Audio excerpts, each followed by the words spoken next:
Now, let's see if this works. Hello? Hello? Hello? Hello? Hello? Hello? Can I get a hello? Hello? Now, let's see if this works. There we go. There we go. Hello. We got some feedback now. Now, it's so funny because this is the volume of the other one, but it's all gravy because I'm recording. So if they fuck with the sound, then I will just simply change the sound and put it back up here, like I'm already processing for the other one. But I just wanted to be nosy. You know what I'm saying? I'm already going to be accused of, oh man, you ain't got no life. You sit up here worried about what I'm doing. You need to worry about what you doing. Blah, blah, blah, blah, blah, blah, blah, blah, blah. So you might as well lean into it. You know what I'm saying? You might as well lean into it. So that's exactly what I plan on doing. So let's just be a little bit nosy. Can we look at Leimert Park, California? Yeah. Let's look at some real estate in California, shall we? In Leimert Park, randomly, you know what I'm saying? Randomly. Let's pull up Indiegogo while we're at it. Indiegogo, there we go. Let's go ahead and do that. Right. So let's also while we're here, let's pull up Paint as well. You know, why not? Let's pull up Paint as well. Okay, so Paint is up, and let's just you know, since we're here, why don't we just take a print screen of this? And for this, I'm because it's gonna show my other screen. I don't want to show my other screen right now, so we're gonna take that off real quick. We're gonna paste it. We're gonna come over here. We're gonna take a selection of this. We're gonna do some basic stuff, right? Some basic comparative stuff. Right? You know, some basic, I have a brain, I'm going to use it type stuff. You know, it's so funny how people get mad at you for using your brain. You'd be surprised at how many people catch an attitude with you for using your brain.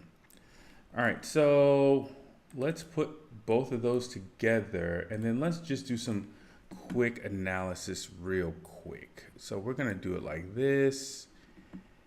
And we're going to go ahead and select that. We're going to go ahead and open back up Paint.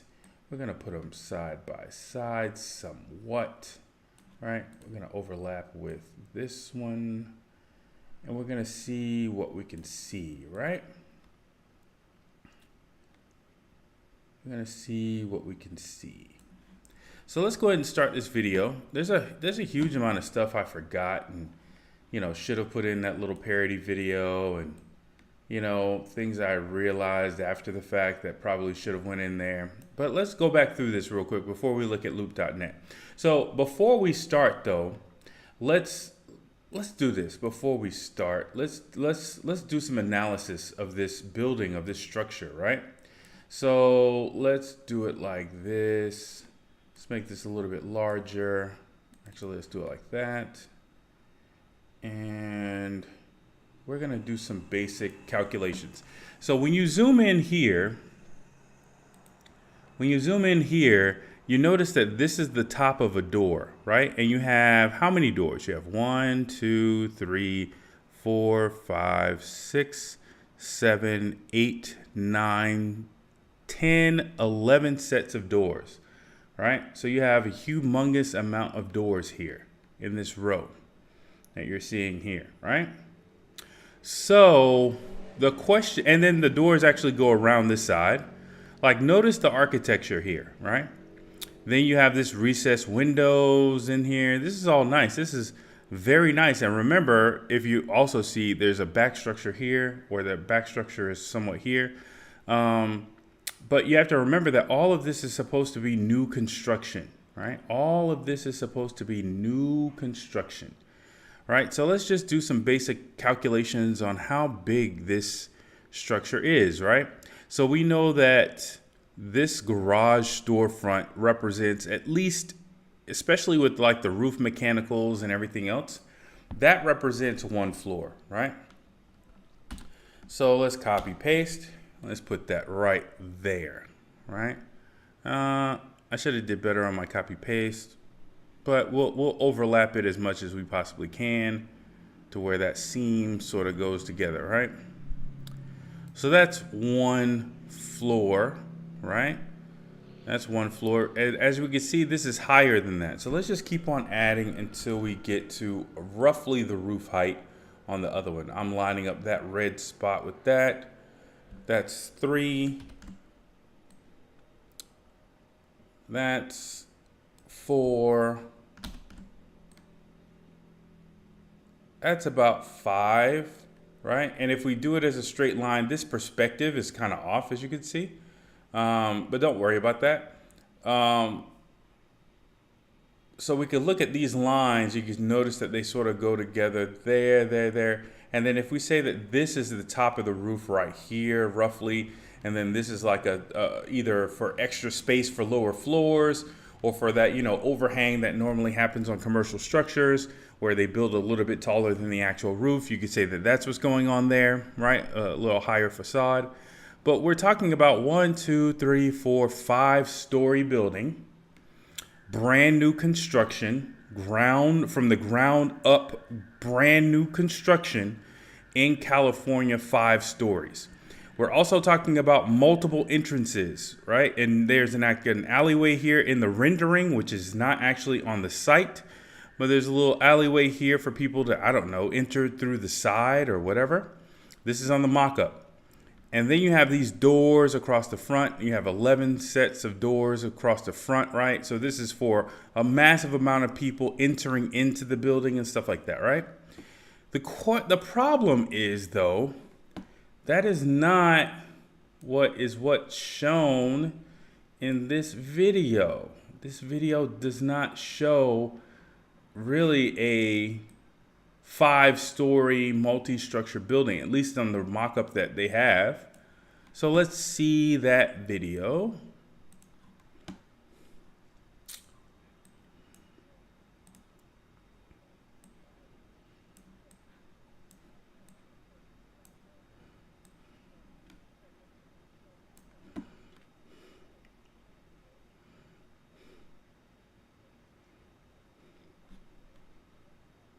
Of Los Angeles, which is the cultural epicenter of Black Los Angeles. Right here on Crenshaw Boulevard, right here, there's an empty lot for sale.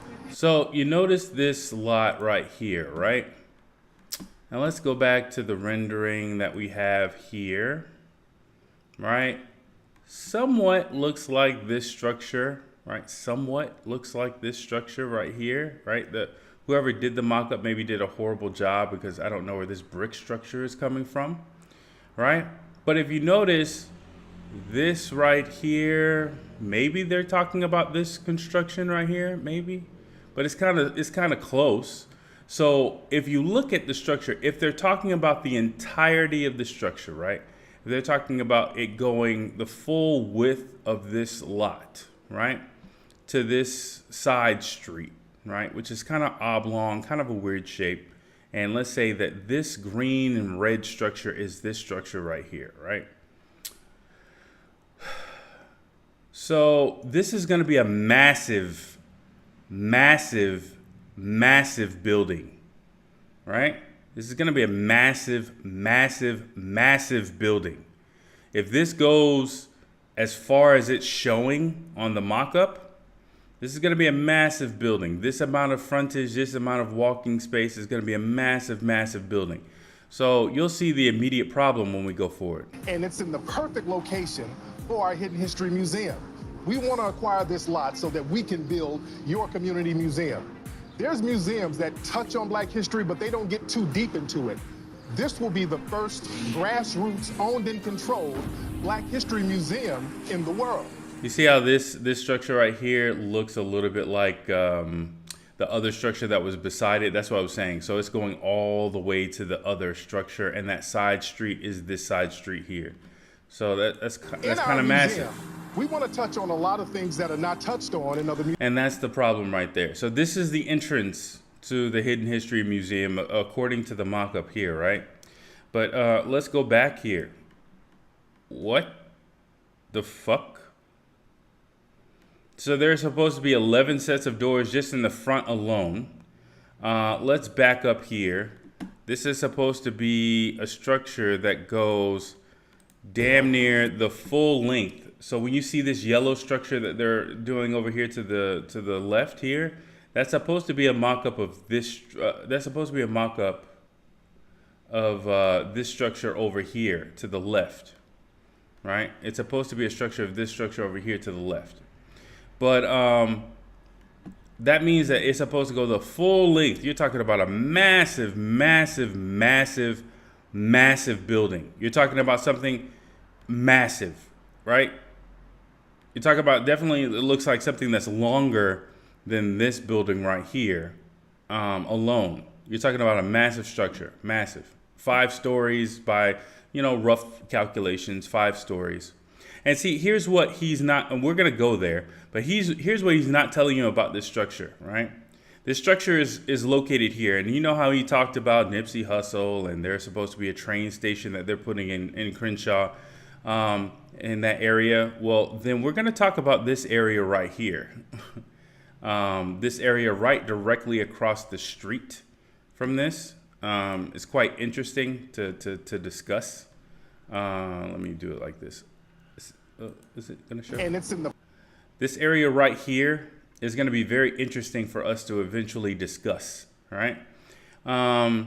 This is Lamert Park. I believe that it's fenced off. Like the gentrification in the area has fenced off this park. I'll have to look back again at the map, but I believe that that's what that is.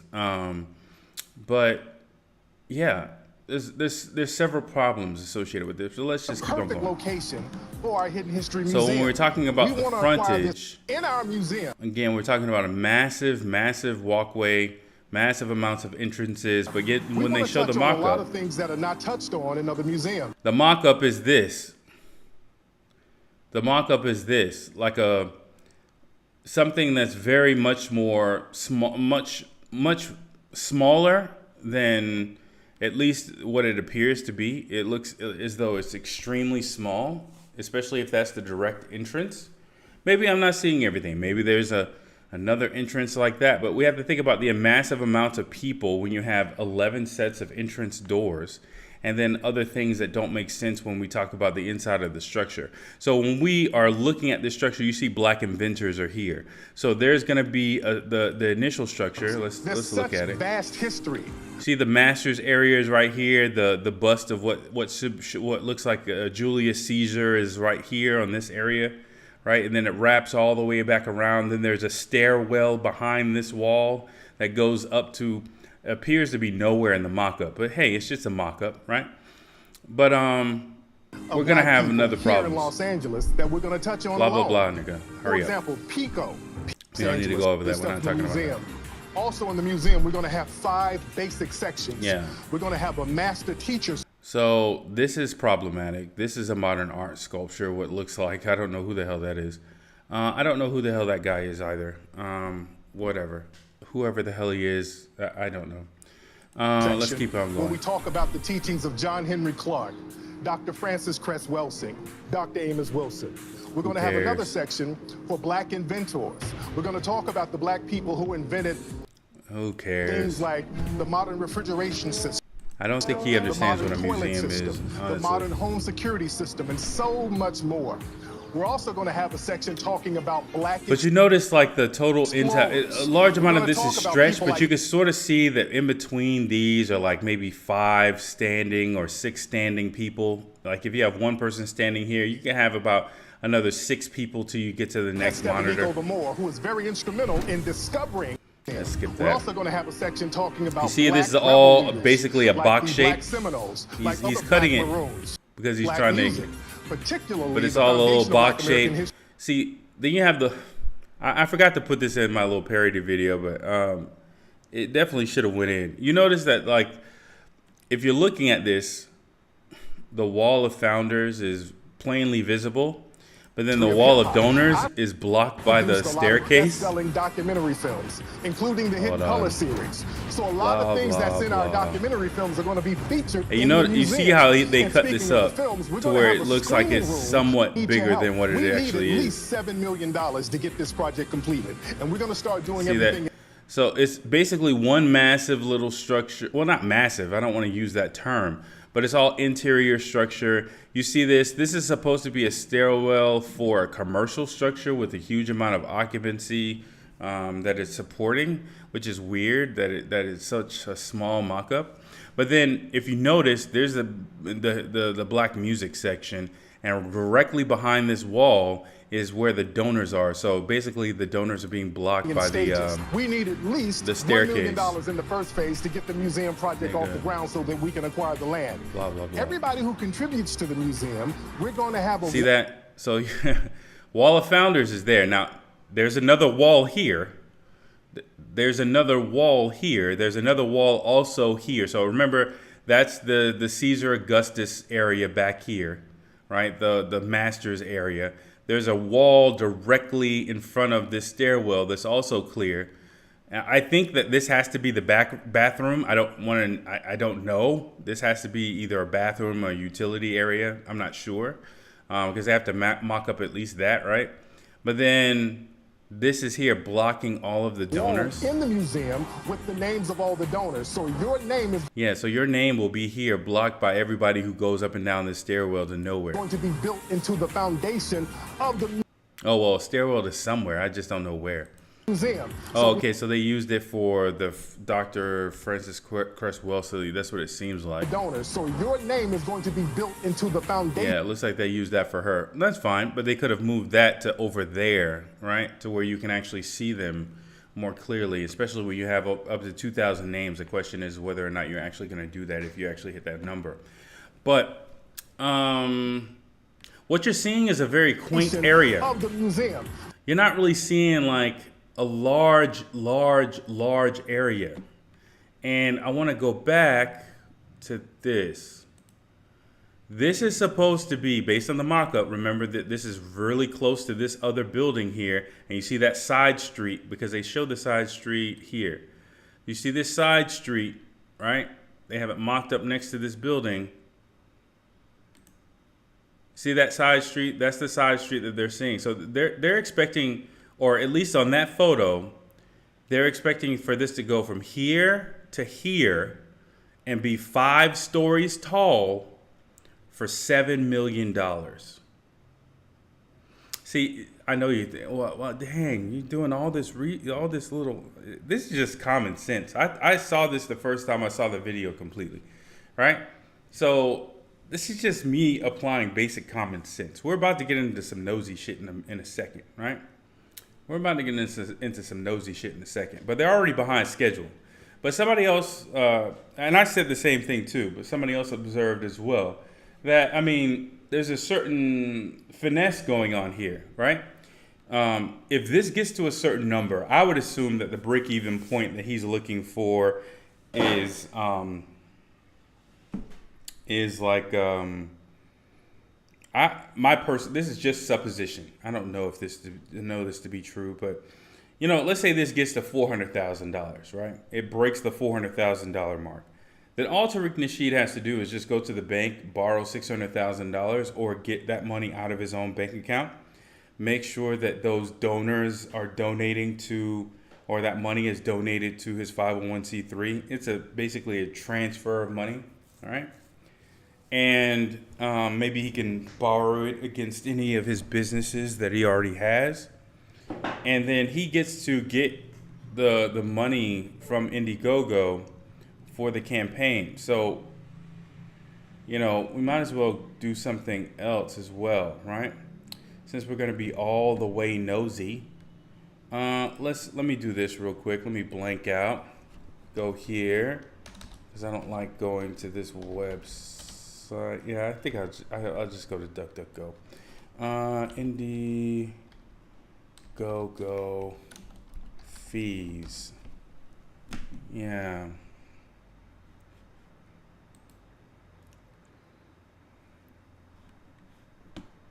There we go. Let's turn that back on. So, looks like the fees, pre-launch crowdfunding in demand. So pre-launch is free, crowdfunding and in demand. What's in demand?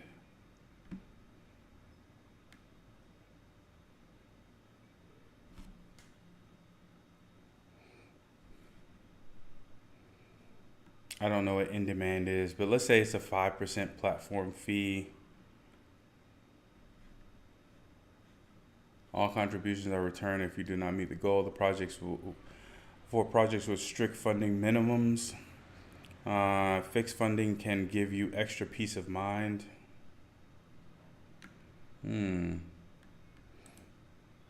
See, this is the type of detail that you should probably do, Tariq Nasheed, if you're listening from getting flued out. I'm playing. If you're listening from Dubai, you should probably give everybody all of this information in one video, and then you wouldn't have to worry about it again. But being upfront is not something that you want to do. Fixed funding. Let's go to some percentages. Where are the percentages?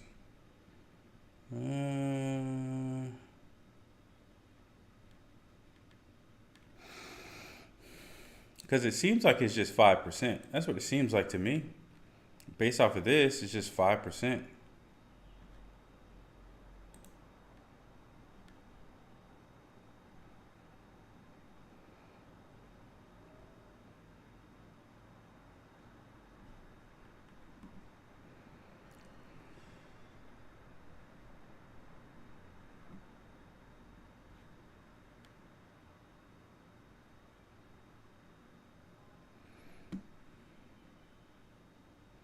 Okay, so if you started your campaign with them first, then it's only 5%.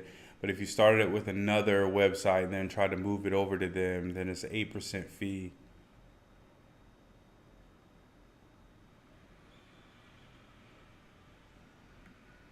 So it looks like it's just 5%, right? We'll buffer and say it's at worst 8%. So we're talking about $80,000 in fees, right? So let's say it gets to $400,000, right, of donated funds. That means that he can take a short-term loan from a bank, a very short-term business loan at $600,000, contribute that money on his behalf to the campaign in some way, shape, fashion, or form, in order to guarantee that the funds that are available in that campaign are delivered to him. He could. I'm not saying he will, or that's a strategy, but it's a strategy nonetheless. Donate that money in bulk to his campaign to guarantee that he gets the $400,000.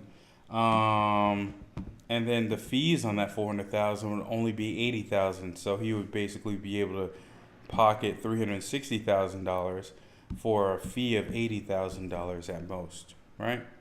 So, I mean, it's just kind of easy, right? And then that means the $80,000 becomes a sledgehammer, right? So do you borrow, for instance, let's say it stopped at $200,000, right? Your fees are still going to be $80,000. So does it make sense to borrow $800,000 to get $160,000? Not really, right? Does it? I mean, you could, but not really. When you're talking about the possible fees on the backside, so far as doing a short-term business loan like that, right? You might as well not even do a short-term business loan. You might as well do a real business loan in that situation and hold the money for a very specific amount of time. All right, it makes more sense. So, yeah. But anyways, let's do what we were initially going to do, which is just be nosy. So let's see what the prices are for commercial properties in Lamert Park. Let's make this nice and cozy for everybody to see. Right? Also, dang it. Let me do this. Also, let's get our bearings together, right? So, let's get our bearings together. Hold on one second. I gotta handle something real quick. I don't like cookies. I don't like accepting cookies. See?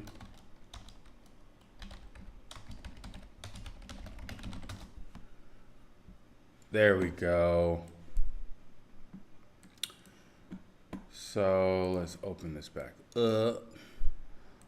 Scroll over here. And let's try to see if we can find ourselves Lamert Park.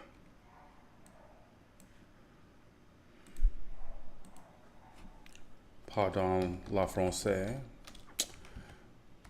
Anyway, Lamert Park.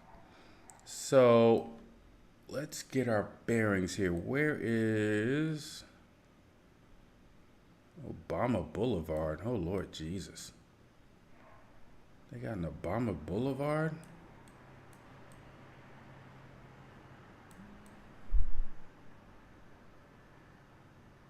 Where is Crenshaw? Is this Crenshaw? There we go. So that's Crenshaw. Let's go to here.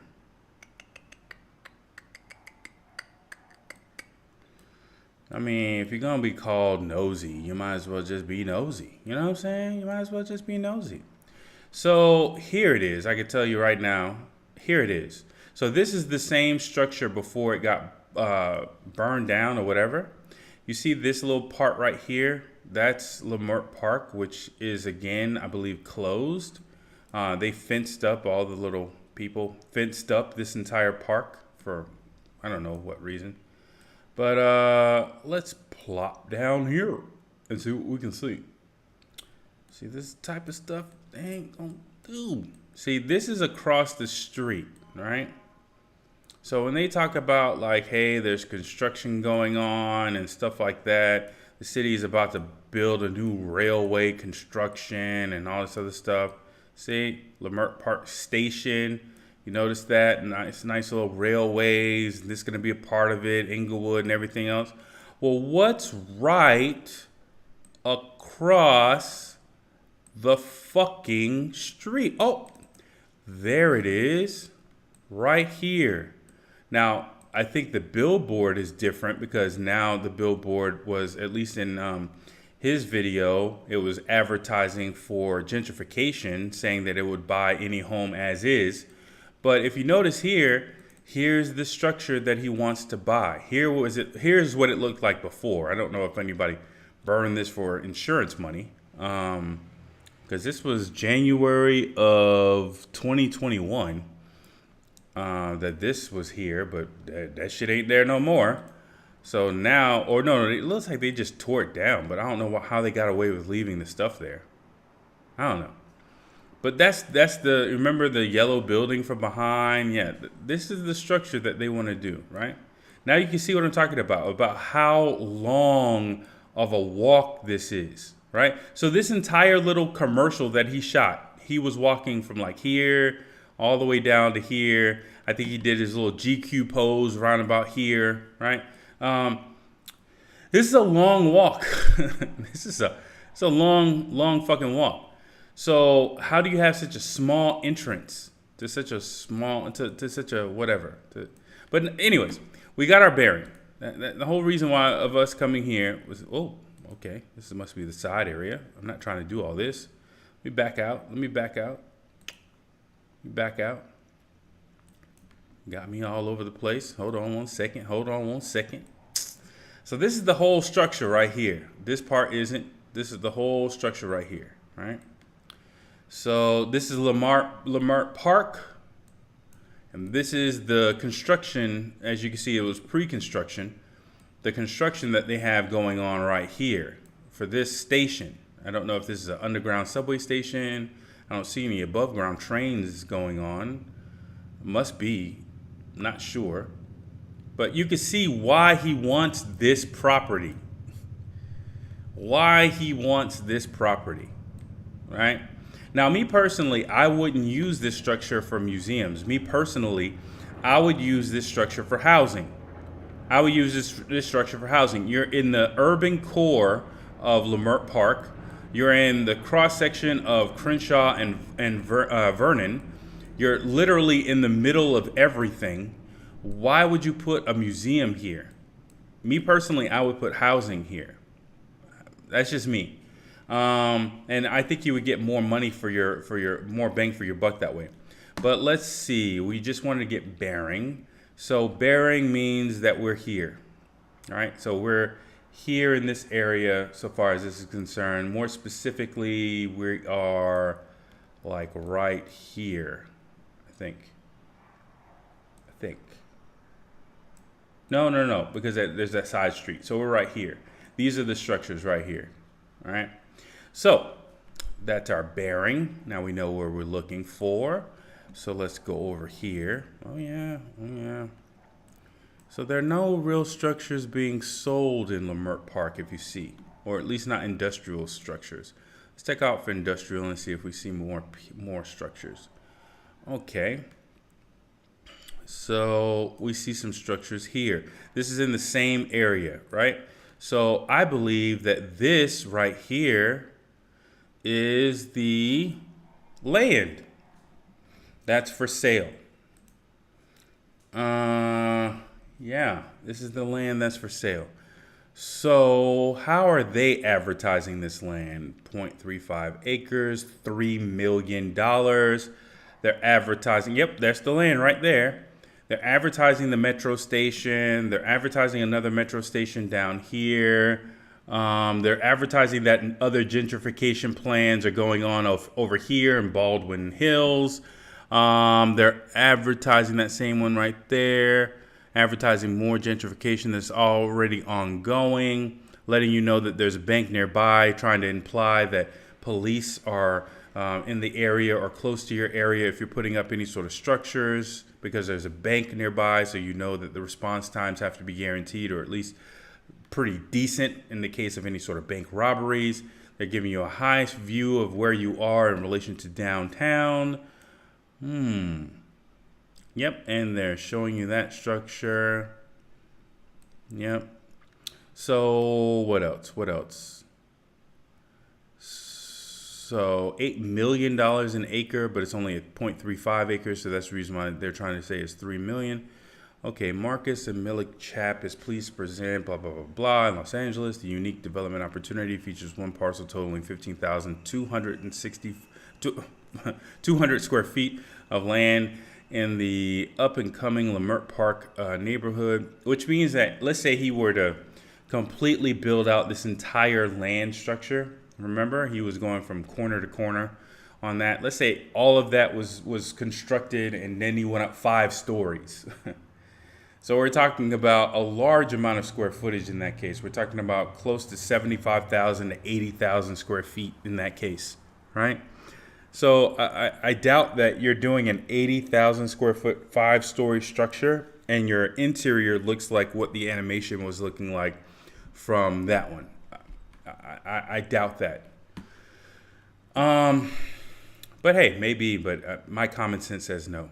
This offering presents the developer the opportunity to acquire a parcel located just across the street from the new Lamert Park metro station at a low price per square foot of $197 a square foot. The parcel is zoned blah, blah, blah, blah, blah, allowing a developer the potential to build up to 69 units by utilizing the density bonus with an affordable component. The Leimert Park neighborhood continues to grow at a rapid pace with several major retail and mixed-use projects underway. 4421 Crenshaw Boulevard is located just down the street from Baldwin Hills Crenshaw Plaza, an 870,000 square foot retail and restaurant center, as well as Marlton Square, a planned 22-acre mixed-use development, blah, blah, blah, blah. So they even say that, you know, the best use of this property is to do 69 units. 69 units. So what else? They usually do, yeah. For these, what you don't know is they usually do like a brochure that says pretty much the same thing, but sometimes they add more. Oh.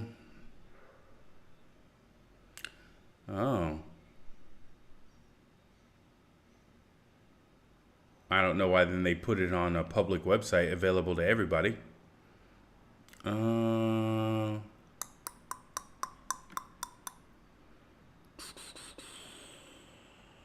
Executive summary. Let's see.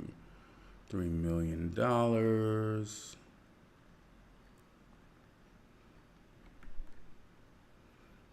Oh, nice photos. Blah, blah, blah, blah, blah, blah, blah, blah, blah, blah, blah, blah. It's a nice property.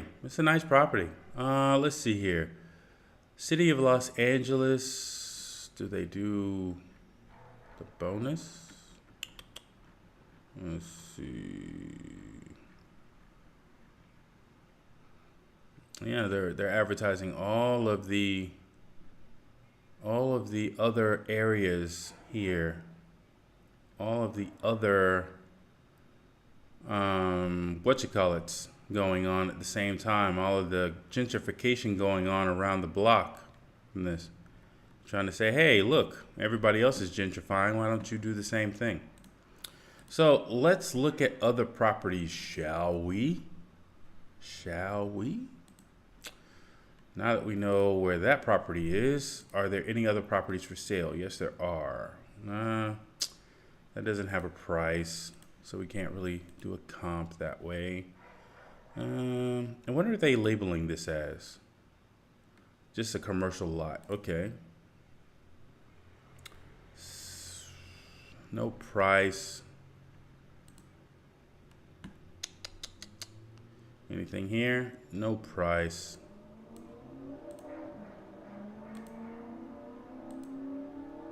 Let me see.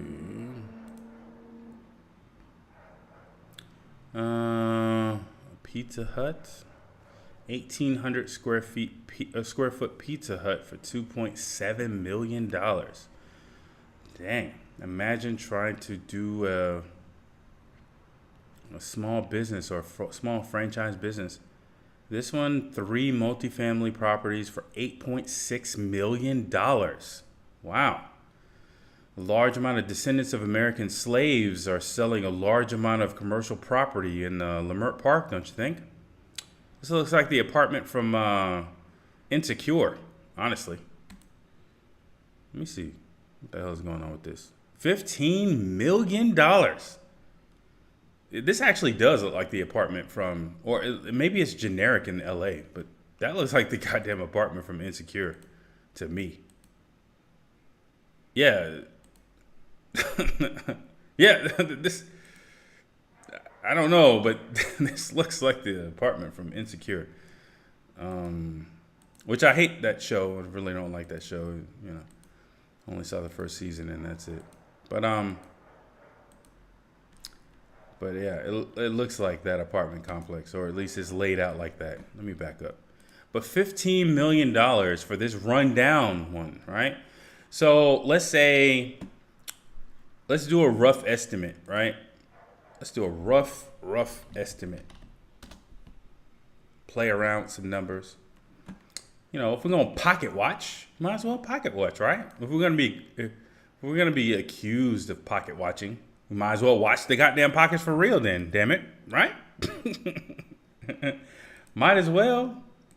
Aw, don't tell me I gotta do this again. Don't tell me I gotta do this again.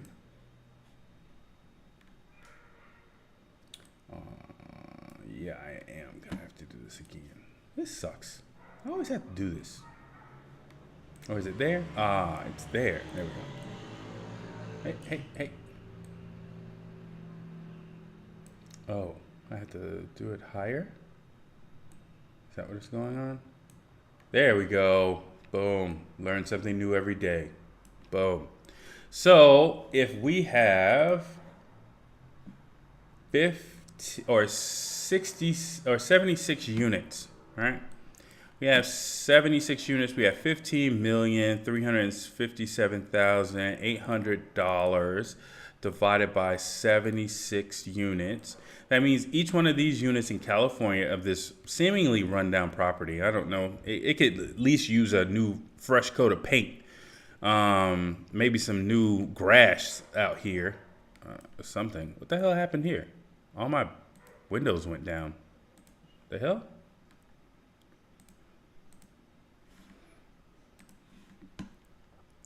But it could at least use some new grass out there on the front lawn.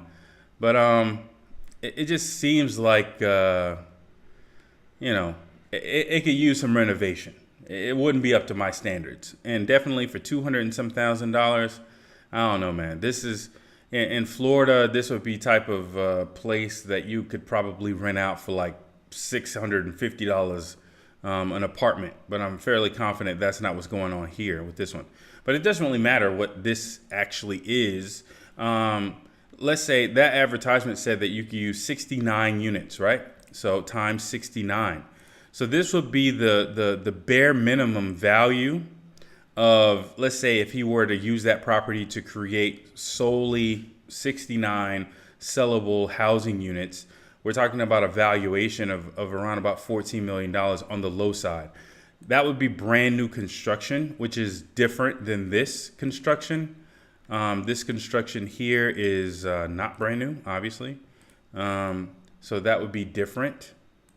But yeah, so we're talking about $14 or $13.9 million. So we could probably say that for brand new construction, we could probably estimate, let's say we estimated $300,000 per unit, possibly more, but let's say $300,000 a unit. Actually, I'm talking about cost of construction. So let's say 350, we'll say 375, $375,000, because you're probably going to end up selling those same units for like 600,000 to 800,000, if not more, depending on how much square footage you put into them. I would assume that you probably do like maybe 800 to 1,200 square feet in each one. I could back do the calculation. Well, I could actually right now. So how many square feet is this? 72,000. See, I'm telling you, we could just do the goddamn math on this shit. So let's figure out how much per square foot, right? And then let's change that value for new properties, and then let's go from there. So 15,357,800. Divided by 76 units. That's 200 divided by, actually, we could do it directly. So 15,357,800 divided by 72,036. That equals $213 a square foot, right? So I would assume, and this was built in 1956, I would assume for brand new construction in that area is at least double, if not triple, for brand new construction. Let's assume that the retail value is triple times 3. You have $639 per square foot. So let's say he did, let's say a bare minimum of what is this, 79 unit or 76 units, and the total square footage is 72,000. So actually it's actually under 1,000. So let's say he did a 950 square feet for each one of the units, right? So times 950 square feet per unit, that's $607,000 times 69 units. This is new construction. I'm talking about $41 million. So where is the $7 million coming from? That's my question, because just on a basic level of real estate investment, it just seems like it's better to actually have to do a full commercial investment, real estate investment. What this should be, in my opinion, is him coming to people and saying, hey, I have a real estate investment venture, and I'm going to basically be investing in Leimert Park. I want to have black people start taking advantage of some of this real estate investment opportunity. And, I've gotten together with a couple of partners, and this is what we plan on doing. That would be better than to try to come out here and say that you're going to do a hidden history museum for $7 million when that doesn't really add up, right? So should I? Might as well. So that means that at $7 million, right, minus the $3 million to purchase the property, $4 million. That property was what, 15,200 square feet? So 15,200. That means you're talking about $263 a square foot. You're talking about new construction. You're trying to build for the same price as we're trying to build on that property for the same price or price per square foot, even if you use all of it. You're trying to have new construction for that amount for a potential 5-story building, right? Let's remember the fact that this is supposed to be a potentially 5-story building that he's building at $263 a square foot. He plans on doing all of this, which is more, obviously, it's 5 stories. So if it's 5 stories, let's say again, if he did 15,200. See, this is the type of stuff, thought experiments and stuff like that, people don't really want you to do. They just want you to shut up and give them money, right? So if it's a 5-story structure, it's 76,000 square feet, which is not really that outrageous. I mean, this one is on 1.71 acres, which means it's probably just wider, which is why it can only has to be 2 stories tall because it's wider than what it normally would be. So if he's doing a 5-story structure, right? If that's correct mock-up and drawings and stuff like that, right? Then that means he's trying to build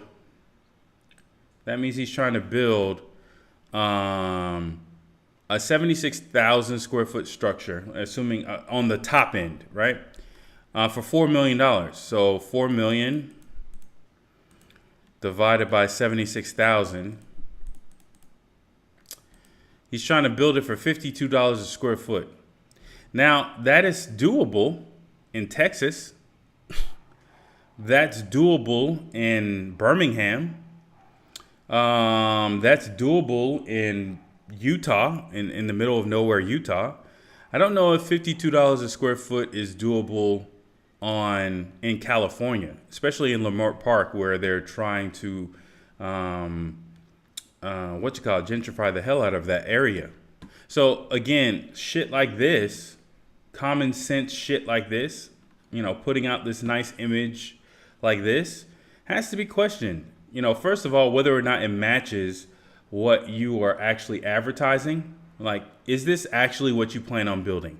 And is $7 million all you expect to spend on this, right? Is $7 million, if that's the case, please let me know who the contractor is that's doing this structure for only $4 million. Who in California is building a 5-story commercial structure from zero to finished at $4 million, right? In the process of being gentrified area of California. If that's happening, please let me know who that is. I need to get my shit together. Yes, I need to definitely get my shit together, but we need to do business. Whoever that contractor is who is building brand new structures for $52 a square foot, if you're building a 5-story structure, again, there's a lot of ifs in that. If you're building a 5-story structure that's 72 or 70, what is it, 76,000 square feet or something like that, right? For $4 million, like, so you're paying for the $3 million for the land, and you're paying the remaining $4 million, I would assume, for the structure. If that's the case, please let me know who that is. But let's back up. Let's find some other properties. That was mixed use multifamily. Oh, not mixed use. That was just multifamily. So let's try to go for some more commercial prior. Let's actually see if we actually have some prices, right? We need some prices. So where is this? This is a little bit north. Now this isn't on Crenshaw. This isn't in the area that's being gentrified. I'm sure it's on the schedule, but this area I know is definitely undergoing a massive amount of gentrification. Let's see. 2 properties offered at $5.6 million.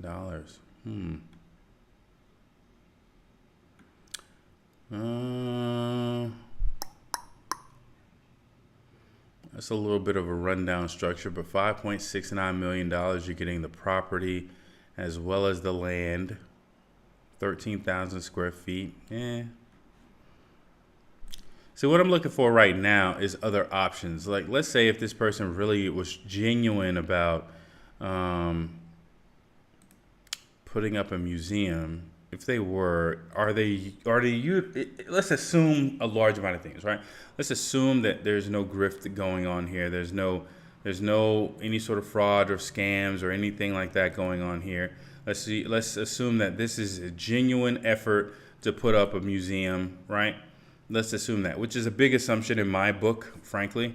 But let's assume that. Or the question is, are there better options? Were there better options? Let's see. Can't do anything about that. See, the property types, this actually should be industrial or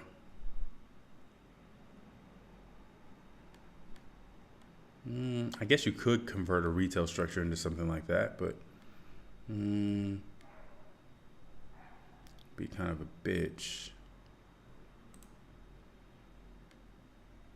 No. Is it limiting it based off of me selecting multiple? I think it is, actually. Okay. Yeah, there's nothing here so far as that. So unless you really wanted to be specifically there, right? So the reason why I'm saying that is because you remember that interior structure that we went over, right? So there wasn't a large amount of interior structure, at least in the video being shown. Maybe there was more. But why couldn't you just convert an actual already existing property instead of building one up from the ground floor? I mean, why couldn't this be a hidden history museum? Why couldn't this be renovated? I mean, let's go back over this, right? Oh, sorry, you're not able to see that. Let me back this out. So this structure right here, right? So let's back up. So this structure right here is here. So let's get our bearings again. Lamert Park is, whoa, why are you doing that, buddy? Why are you doing that for me? Wow, keeps on doing that. I don't know why. It's interesting. But Lamert Park is here. Try one more time. The actual structure is around about here. Remember Vernon and what you call it? So a little bit to the north is this place, right? So this is $3.5 million. 1932. Oh, even better. Look at this. Nice little flex use space. 2,600 and whatever. We'll get to that. We'll do some shopping on what you call its behalf, right? We'll try to see if we can find something better to use. Even this is better, but we'll keep it on rolling. Let's see. So this is close, Jefferson Boulevard, right? Not necessarily prime real estate if you want to be a real estate investor, but if you want to open up a museum, might actually be a very good idea. So $3.5 million. You see, it's only $486 a square foot instead of the Potential $600 a square foot for brand new construction or more. See the inside, nice high ceilings, all this other stuff. You have to look at this from the lens of renovating it. So maybe $3.5 million, maybe another $2 million to renovate. You're looking at $5.5 million. But this is more realistic, right? This is not $7 million on a brand new 5-story commercial structure. And let's remind ourselves, where's my Indiegogo? Oh, I lost my Indiegogo. Hold on one second. Let me bring back up my Indiegogo. There we go. So we have to remind ourselves that the interior of this is not going to be all that great. So let's go back here. Let's skip all that because we don't really need to see all that. It's for educational purposes. So you see the interior is seemingly extremely small considering the amount of entrances that are there. And then we go blah, blah, blah, blah, 5 little departments. Right? You're starting to get a feel for the space. The ceilings just seem to be 12-foot ceilings, maybe a little bit taller, maybe 14 feet or something. Blah, blah, blah, blah, blah. Let's get back to the actual interior. So you see the interior, not really all that great, not really all that interesting, but not really all that big either. Okay, so the theater seems to be taking up a large amount of space for whatever reason. All right. But here's the deal. I mean, if you really wanted a theater, why not buy a used theater or an actual theater directly? It makes no sense. But let's go back here. So if you go back to this structure and look in the interior, you notice that, with some renovation, it's already built, $3.5 million, All right, so let's go to this flex space, a little bit smaller space, right? Probably not as small in comparison to what was being shown there, but a little bit more small. That's maybe too small for a hidden history museum. Let's see here.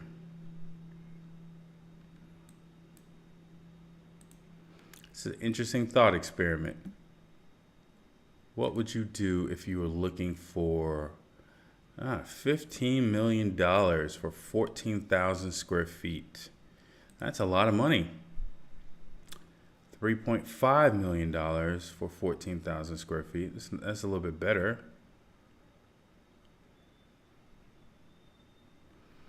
$7.2 million for 17,000 square feet. Wow. It seems like all of these properties are just an extreme amount of money. I don't know how he's going to do a potentially, I want to keep on saying this. I don't know how he's going to do a potentially 5-story building for the same amount of money, but we'll see. Let's come over here. It's all 1 story. Seems to be office use. You could probably redo the interior, and with that roof, it'll actually look pretty damn cool. But it's way too small. 6,000 square feet. If you were doing serious, like if you were doing a real museum, maybe that would be kind of tiny because you still need a back office area. You need an office area. You need a back office area to house artifacts. You need a way of curating things. And if you need like specific storage requirements for any of the artifacts that you're going to be putting on display, you need to be able to do that. So maybe it's a little bit small and cramped for that. But what you're noticing with these prices is the question of $7 million keeps on popping up. Like when you're looking at prices in this area, you have to ask yourself, is $7 million all you need, right? Is $7 million all you need? You see this little black hole that's going on here? When you look at industrial structures, okay, so let's look at retail structures. Maybe we can have a retail structure that's large enough that can be converted, right? Nope. Unless you want to convert the Pizza Hut. Let's see. Nope.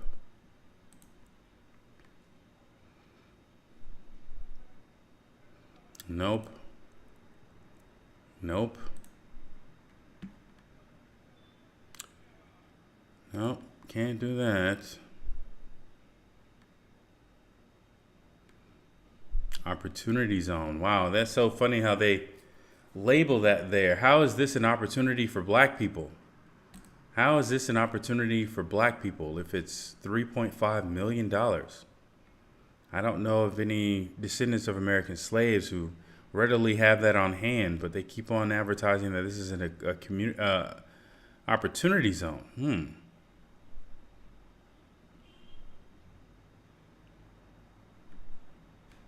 Interesting.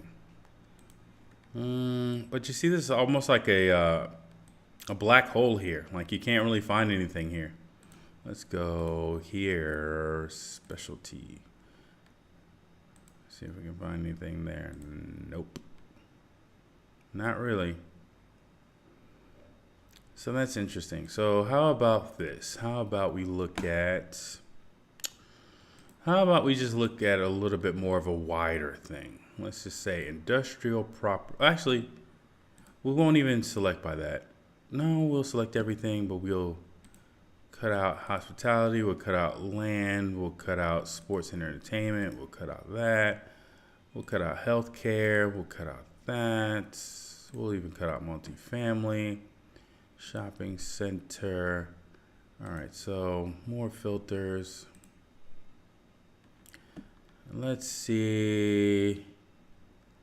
Let's go off of year built. There we go. So minimum year built. Let's say something that was built at 2010 or better. There we go. A large amount just got filtered out on that. The reason why we're doing that is because I want to see what the price per square foot on new construction. So this one is being advertised at $2.75 million. Oh, that's a pretty decent square footage. Let's see. Well, you're almost getting 2-story structure at 7,700 square feet. Brand new, 100% leased. It's actually very, very low price. Somebody's going to get a steal if they buy this property, honestly. But $357 a square foot is not bad for a 5-year-old property. Now, did they pay more for construction? Maybe. Let's get more samples, though. This is a good... Is it a good comp? Where's Baldwin Hills? I need to get my bearings here. Is that Baldwin Hills? All right, so we're close to the area. So that is showing, this is a retail structure.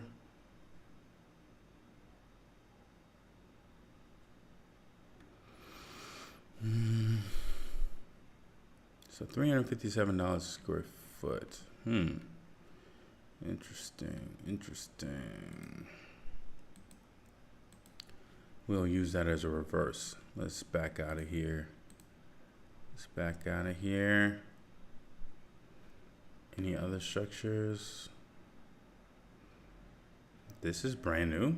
Wow, it's close to Beverly Hills. This is built in, oh, wrong one. It's built in 2021.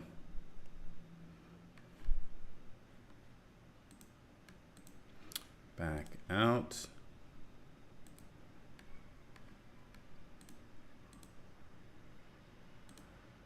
Let me see, y'all. It's built in 2021. It's nice. So price per square foot for this is $650 a square foot.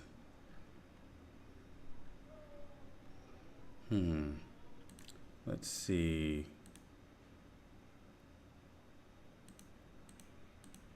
Oh, can't see any interiors? Okay, fine. Oh, yeah, you can see it up here.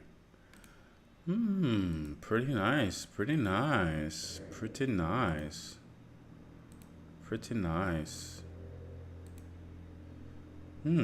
It's almost like It's almost like you can buy this, all right? For $5 million. How many square feet is it? Oh, the land is not as good. Area is already built up, so $650 a square foot. So let's think about this as a thought experiment.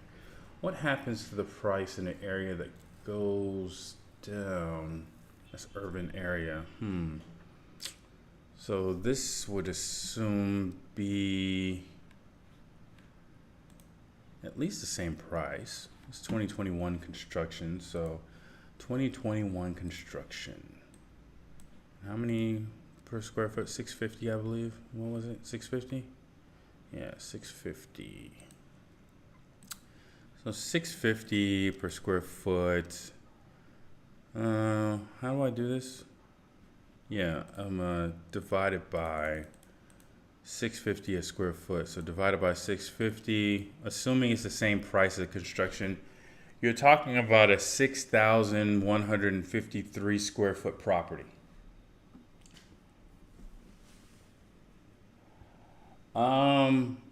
I don't know if it'll be available. Honestly, if I were a real estate investor, I would have already purchased it. I would have purchased it, but not for the purpose of what he's doing. I mean, it's a straight real estate investment opportunity. The question is, how do you combat gentrification? That's a larger question that you would think that theorists and leaders in Black empowerment would be theorizing and discussing, right? Because the opportunities are clearly there, right?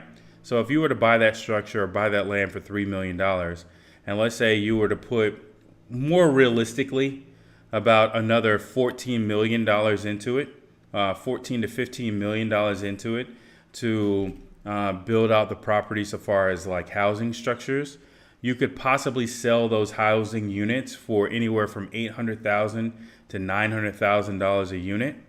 And completely sell out of the establishment or of the structure, hand over the management of the property to the HOA that obviously would be formed, and back away entirely from the property and go make some more money with the money later on. The question is, how do you combat gentrification in an area like that where it already is started and the steamroller of money is already there?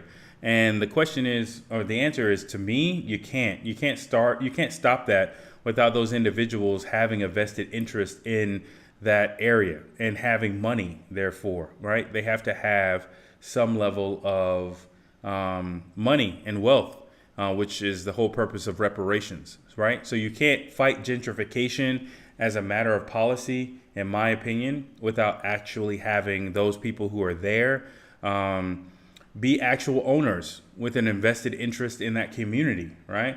It's one thing to have a home or a house in an area of a city. It's another thing to actually have a community. And I think that descendants of American slaves, we've lost that identity through integration, right? We've lost the sense of community that we used to have back in the day. We used to have a sense of, it's not just that my house is in this neighborhood, I'm a part of the community that my house is in, right? It was a different sort of inversion that we used to think about it back in the day. And if you had, for instance, for Leimert Park, for this area of Crenshaw, right? If you had, wow, I'm saying Compton, but it's not really in Compton, is it? Oh, Baldwin Hills is schwanky. It's more over here, right? Or up here, actually, yeah. It's not really Compton. I was saying Compton wrong. It wasn't Compton. Leimert Park is, ooh. You know what? We should do something else. Wow. We should do something else. Let's do something else. Let's do something else as well.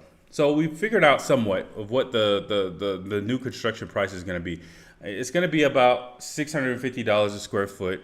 I would assume it's probably not going to be any different since we found a 2021 property that could be purchased for under $7 million, which frankly I think that would be a better structure if you're going to do it. If it's $5 million and you want to put it in LA. But honestly, I think $5 million, I think if it's privately funded, then that's what I'm saying. That's the caveat there. I don't think a dollar or a dime should be taken out of the hands of descendants of American slaves to build a fucking thing. Not a motherfucking thing. Not a motherfucking thing. But if you're going to buy something, then this structure right here would be better, in my opinion. It's already done. Looks nice. Cool. It has what? How many square feet? What? Building size, 7,600 square feet, right? Interior, all you got to do is just remodel the interior. You got nice little spaces up here, all right? You don't have necessarily a theater room, right? But you can convert this space to those 5 little areas that he was talking about, right? You won't have a screening room. Maybe you could have a screening room if you convert the parking lot, but parking would be a problem. I would assume. That's the only thing I could see. So you wouldn't be able to host maybe large events or something like that. But all about saving money, in my opinion. But if you're going to privately fund it, you could find other structures to convert, or other structures, even newly built structures, right? But if this is new construction also, I think that the actual price probably is a little bit lower. They probably inflated the price. So maybe, let's say, benefit of the doubt. Let's say this $650 per square foot is inflated. This is California, I'm sorry. But is inflated by 30%. Or that actually wouldn't be the way that would be going. It would be this way, divided by that. So it was inflated by, is that right? Oh yeah, 650. Wait, no, did I do 650? Let me double check myself. Yes. Okay, so 650. So let's say it was inflated by 30%. So we're still talking about $500 a square foot. So $4 million divided by $500 a square foot. We're still talking about a structure that's only 8,000 square feet. So it's around about the same size as this. So this is not very realistic. This is a massive, massive structure right here that is estimated to be about 5 stories tall. You're not building that much square footage for $4 million. You're just not. You're just not. But let's look at the area itself, and let's see if even regular 9-to-5er black folk can actually even afford to live there. Let's see. Come on. I'm gonna say no off rip. I don't know if this is normal for California, but $1 million for this shit? $800,000 for this shit? Oof. Damn. $800,000 for 1,400 square feet? Are you crazy? Are you crazy? That's already the prices? Oh, they got his lot. It's been out here for 131 days, so I guess nobody will want to buy it. But, well, I guess he does. But,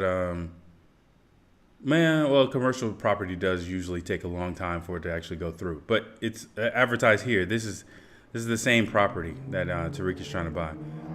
But multifamily home for $3.8 million. This is all very, very pricey. I can't see a descendant of American slaves. Let's see what the mortgage is. Do they show the mortgage?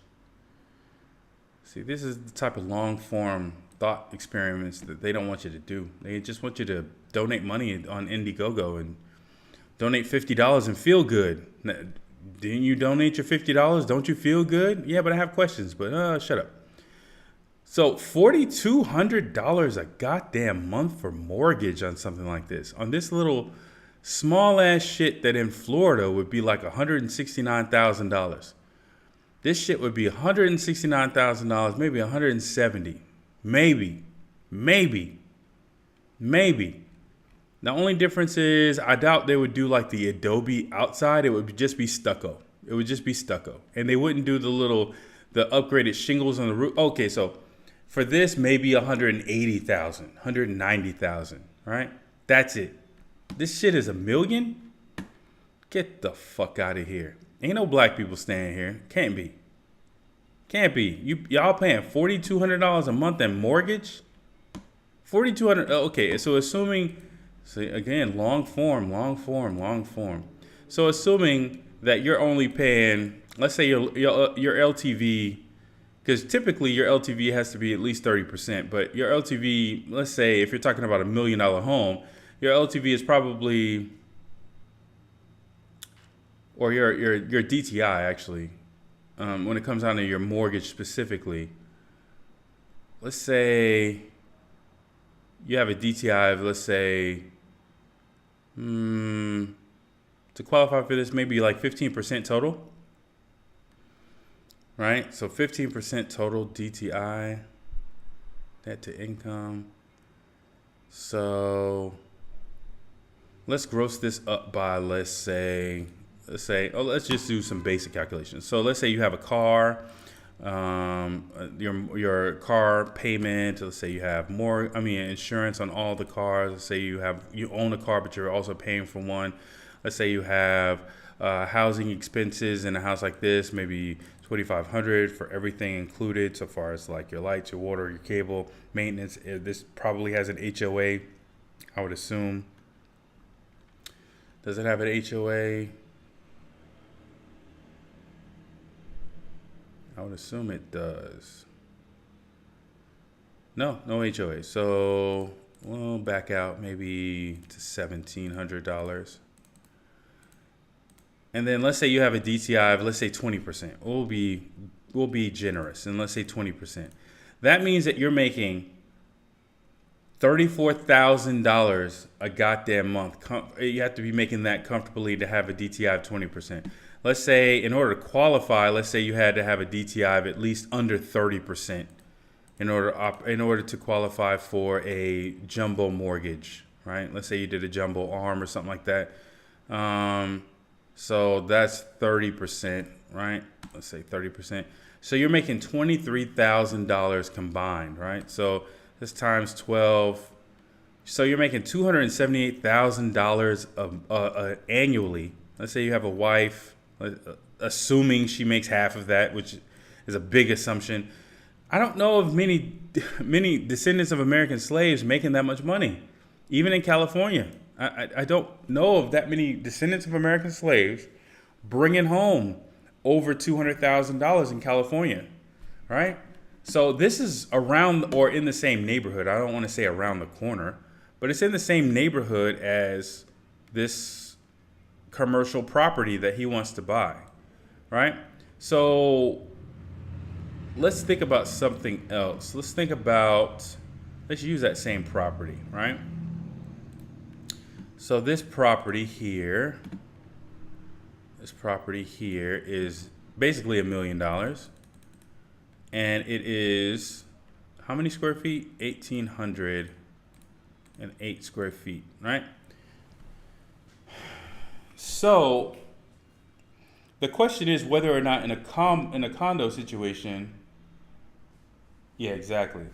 So the question is, in a condo situation, can you get away with charging more per square foot, right? And I would assume that you can get away with charging more per square foot because you have no lawn maintenance. Maybe you have an HOA, but you have no lawn maintenance. You have very little deterioration. In a situation where there's a catastrophic failure, yeah, you do have to pay your co-payment, right? So far as insurance is concerned, well, it's like co-insurance or something like that they have to pay. But that's like once in a blue moon types of events, right? Typically after the new construction is certified, after a year or so, you really don't have to deal with too much of anything. Everything that's going to happen usually happens within the first 18 months to 2 years, right? So could you get away with charging more? And I think the answer is yes. So he could probably charge up to the $650 per square foot, right? So if he's, let's say, obviously it won't be 1,800 square feet. It'll probably be around about like, let's say even 900 to 1,100 square feet. Let's say it tops 1,100 square feet times 1,100 square feet times 69 units though. So what that means, back up. That means that the cost to him to actually build it would be $715, right, to build it, and it's being compared to a house that you could buy that almost is double the square footage, right? However, there's benefits associated with condo, as well as the fact that this property was built in what year? This property was built in like 1940 something. Oh, 37. This property was built in 1937. So you're talking about a property that was built in 1937 versus a property that was built in 2021 or 2022 is probably when it will be completed. So you can get away with charging a little bit more. So the cost to the developer would be $715,000. The question is, could he charge more than this, and would it be more attractive? And I think the answer would be yes. I think that person would be able to charge probably like maybe $1 million to $1.2 million for a less square footage of a structure, right? Let's say they kept it at 1,100 square feet. But that's times, though. That's 715,000, like clear. That's 715,000 times that advertisement said about 69 units. See, that's what I'm talking about. Something doesn't add up. Something doesn't add up because the amount of money you could potentially make, right? So let's say you did do that. Let's say you did do brand new commercial construction for condos. You did 69 units at $1,100 a square foot. Let's do some basic math, right? Let's gross that up. Oh, okay, so 49,335. We'll come back to that. So 715,000. Actually, we'll do. I think you could probably sell it for 1.2 million, maybe 1.2 million. So that's a gross up of 1.678. So times 49,335,000. So let's say you started your investment with that much money to put on the ground floor, and you got this much as a return or a gross up, right? You're talking about $82.8 million. So minus that 49.3335, you're talking about $33 million, right? This is just our unknown person on YouTube making calculations in his head, so don't take it too seriously. But this is what I'm seeing at the very least, right? There's $33 million potentially on the table. And you're talking about a piece of property that's in a downtown area, right next to the park, right next to the intended transportation, right? So if anybody has to travel to work, they don't have to worry about a car, right? That's the other convenience of a condo that a house doesn't necessarily afford, right? You could just hop on the train, go to downtown if that's what you want to do, that sort of a thing. So I understand Tariq really, really, really loves the black community and would never in a million years grift or scam from anybody. I just want to say that publicly. I know that he honestly cares about the people that's under his stewardship and would never do something reckless like, I don't know, have a chair throwing match with another organization trying to publicly advocate for reparations. I know he would never do something like that. But the question I have is, does he love us enough to keep a potential $33 million profit on the table? That's the question I have, right? So, hey, I'm not a real estate investor. I don't know what the fuck. I'm just a guy using his brain and doing some back of the napkin calculations based on properties in the area, right? I'm not really doing much of anything. And even that property is not really a good comp. Actually, a better comp would be this one, right? So let's go here. Let's see how many dollars per square foot this is. It's actually less. Actually, no. Is this a multifamily property? Yeah, that's what it seems like. Yeah, that's what I'm saying. It's a multi-unit property. So what's the price per square foot? So even here, the price per square foot is $393 a square foot. What was the other one again?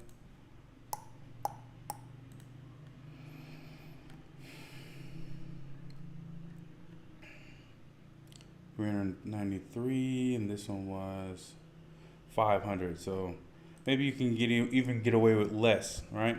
But you're still leaving potentially millions of dollars on the table by converting this property into a museum, as opposed to converting it into 69 condo units or any sort of housing units that you would actually do in that situation. So my question is the reason why this is so small, all right? Which is some of the annoying questions that Tariq Nasheed doesn't necessarily want to answer.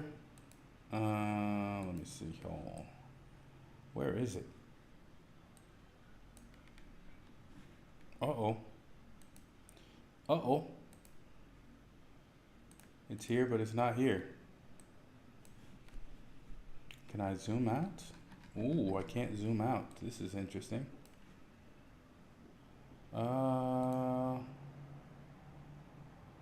Paint? Ah, there we go. So the question is, like, is the reason why that video is so small is because he only is planning on having a certain level of occupancy that's for the museum and the rest residential? Like, I can't explain that, because maybe the video is not really showing the true dimensions of the interior of the building. Maybe this drawing is an early drawing, but these are questions I have so far as the structure is concerned. And considering the wealth potential, if you were to just do 69 units, 69 apartment units on the property, I know he loves us. I know he loves us dearly. Tariq Nasheed loves us dearly. And by us, I mean descendants of American slaves. And he would never grift from us in any way, shape, fashion, or form. However, the question is, does he love us enough to leave that much money on the table, considering the real estate potential for residential development in that very same lot that he wants to put this structure on? And then the other question I have is, how much money, like, okay, so $7 million, but where is the other money coming from? Because it just doesn't make sense for you to be able to create a structure in any way, shape, fashion, or form, unless this structure is literally this and everything else is facade. I don't see how you can construct anything on this property or on that lot for $4 million. I don't even think that you could rebuild the structures that were pre-existing to the lot back on the lot for the same $4 million. So these are some of the questions that you gotta that I have. I don't know if I deserve to have an answer from such a narcissist. You know what I'm saying? But I have those questions. Yeah. Anything else? No.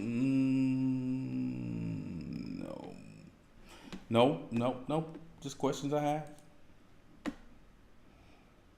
What was this? The price of homes in California are ridiculous. Yes, they are ridiculous. They are truly ridiculous. But I am gonna do something, since YouTube has a little shadow ban situation going on, or whatever the hell they want to call it. Should I? Yeah, might as well.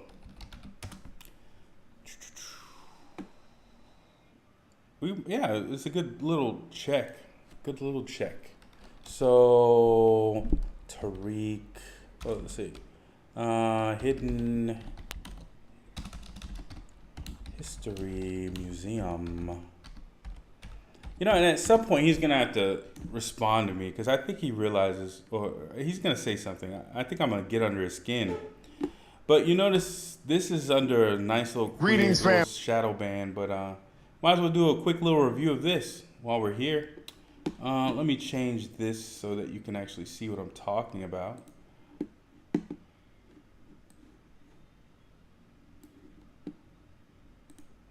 Change this to this. Nope, not that.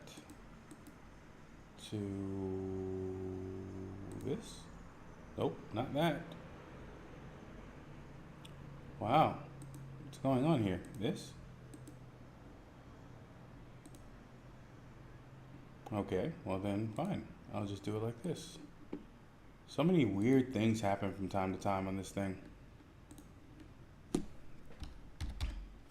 Opera. There it is. There it is. Might as well do a nice little add a view to the very heavily shadow banned video that I made for this. Might as well have a quick little view for this. Family, this is Tariq Nasheed. I am your community servant. Right now, I am in South Los Angeles on the world famous Crenshaw Boulevard. And with your help, we want to build the first ever hidden history museum. Hold on. Right here in the Leimert Park area of Los Angeles, which is the cultural epicenter of Black. So if you notice, if you back up, this was fenced, right? So if you see, you can actually see the fence now on this. Like they fenced up the entire park, which is weird. Cultural epicenter of Black Los Angeles.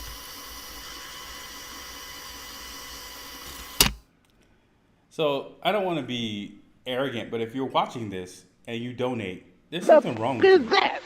Because there's a goddamn liquor store in his own advertisement for this history museum. I don't know if this Buddha liquor store is very important to people in Leimert Park, but I would assume that that combining murals of Nipsey Hussle and then throwing in a random corner liquor store is problematic to the memory that you're trying to say.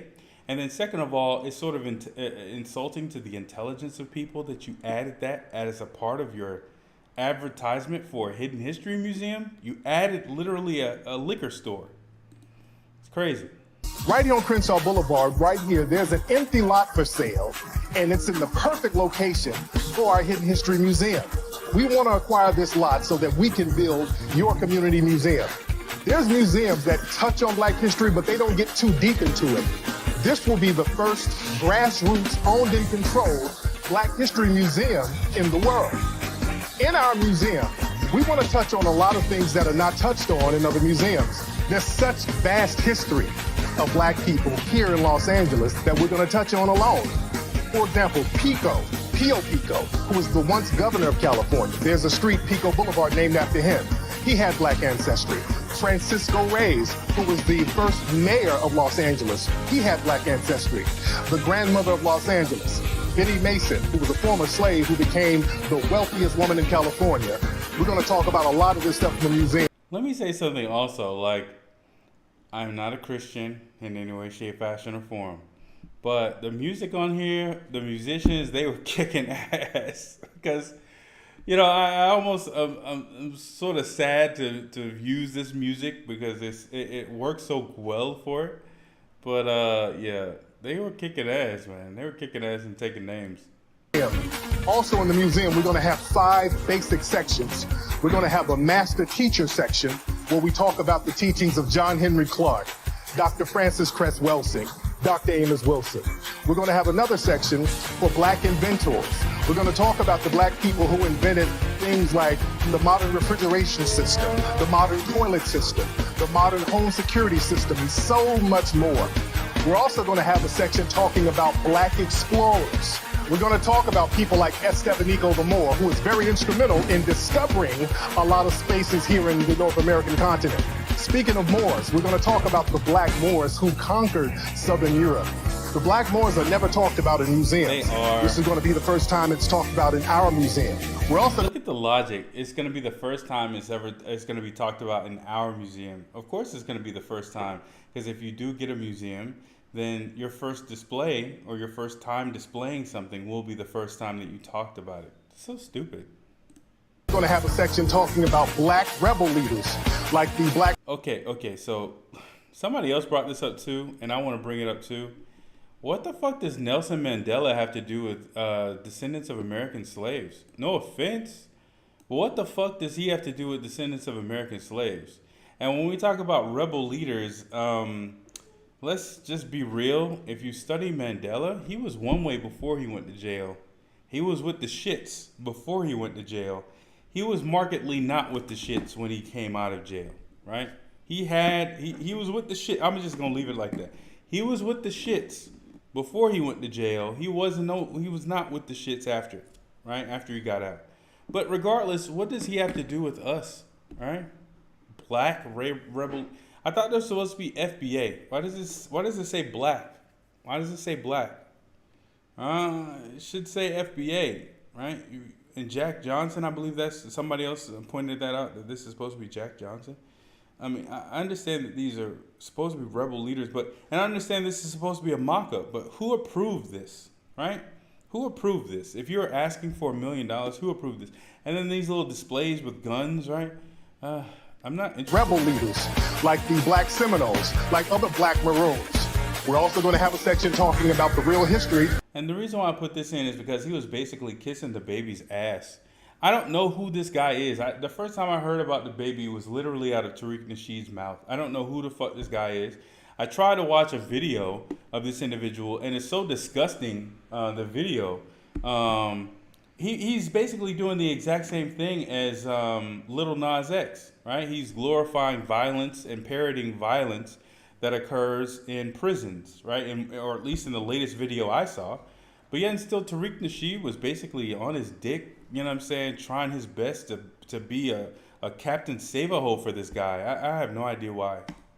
Of Black music, particularly the foundation of Black American history of hip-hop.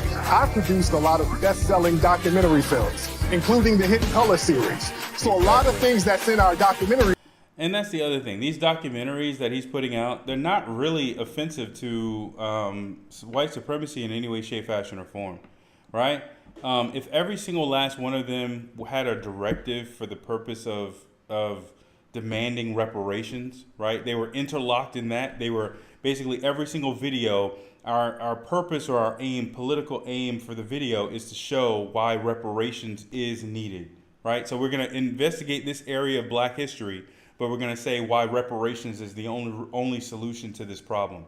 Or we're going to, investigate another area of Black history and conclude that reparations is the only answer to this problem. And then everything in between is basically going to be arguments as to why, right? That's a cohesive argument. If that were the case, right, then that would be different, right? That would be different. These are just, in my opinion, these are crowdsourced business ventures, right? So these are people paying him to put these documentaries out for profit, which is weird. It should be non-profit in that situation. It should be absolutely zero profit. The profits that are made in one film should trickle over to the next film and the next film and the next film, if that were the case. But that's not what's going on. Or at least films are going to be featured in, or at least I don't know if that's what's going on. The museum. And then if you notice back here, you see what I'm talking about? This is what I was talking about one of those billboards when you looked at it says sell your house as is for cash. This is the this is the telltale sign of gentrification, right? This is the telltale sign of, hey, I don't care if your house is run down. Go ahead and give me that house because I plan on, I'm going to run out of battery soon, so I'm going to wrap it up. And speaking of the films, we're going to have a screening room upstairs in the museum where we can screen our films on a regular basis. Yeah. We're also going to have large meeting rooms where we can have conferences and community events for the people. Not only will this museum be a great cultural institution, this museum is going to be a great tourist attraction that will help revitalize a lot of the Black businesses that are already here.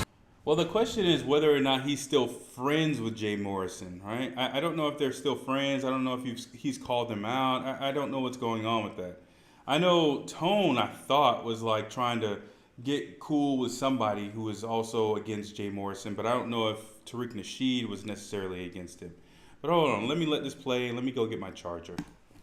But family, we need your help. We need at least $7 million to get this project completed. And we're going to start doing everything in stages. We need at least $1 million in the first phase to get the museum project off the ground so that we can acquire the land.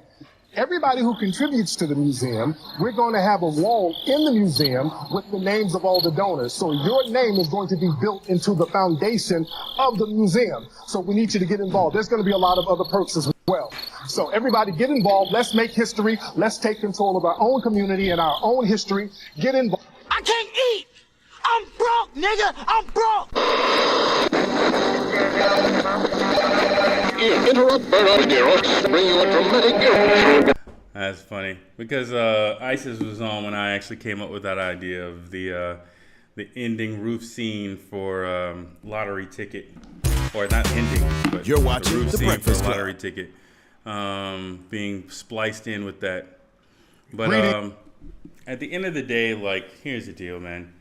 All these people are seeing profit from us, right? They're seeing profit from our pain. They're seeing profit whenever we go through shit, right?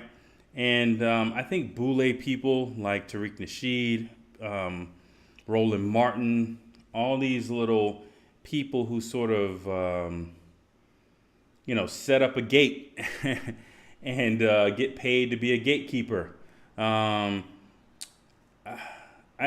think that we're going to have to handle those individuals before we ever get reparations, right? The question I had was like, will we be able to get reparations and then handle the problems within our community, or whether or not we would have to handle those problems along the way, such that by the time we do get reparations, it's sort of the last thing that happens, not the first solution. And I think it's sort of both. I think these individuals are going to have to be moved from the spotlight. I think that a large amount of people need to stop getting their escapism from people like Tariq Nasheed and Yvette Carnell and Antonio Moore and all these other people, right? At the end of the day, like, let's stop and pause for a second and talk about Yvette Carnell and some of the things that's been going on over there at ADOS AF. I think that really it's a failure of leadership if Yvette and Tone are still the main faces that you see associated with the ADOS organization.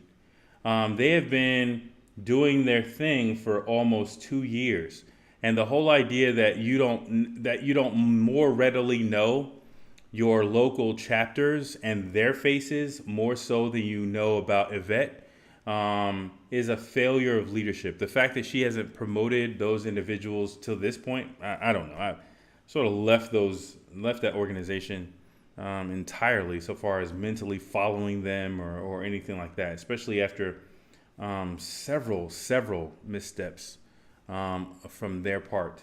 And just in case anybody thinks that just because I'm talking about Tariq Nasheed, let's handle something real quick. Let's handle something real quick. So I've deleted all of my personal shit off of here.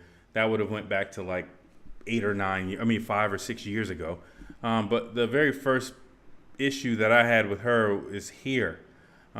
Basically calling out the fact that people told her not to fuck with Tariq Nasheed, and she decided to anyway, right? This is me calling out those individuals as well. So don't think that just because I'm criticizing the high fructose corn syrup and Pepsi that I don't have the same criticism for Coke. I do. But the fact that these leaders can't create leaders below them, I think is one of the major problems in our community, in the descendants of American slave communities. We don't know how to develop our replacements or our betters, right? We don't know how to develop people underneath us to do a better job than us in our job that we're doing, so that we can move up, or so that we can move up and train 10 more, as opposed to being in the same position doing the same thing over and over and over again, right? And I think that is a very good example when you talk about the ADOS organization and how they moved. They moved as if they were just trying to create YouTube platforms, that they weren't moving as if they were trying to truly and really create a movement. They weren't really trying to create an establishment and organization. A large amount of what they're doing, see, I say stuff, and a large amount of what they remind me of right now is this guy. So Lyndon LaRouche. First of all, Lyndon, let me just do a double check. You know.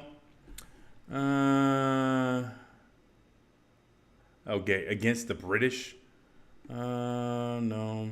You always got to do this type of check. Against the Russians? No, that's not racism.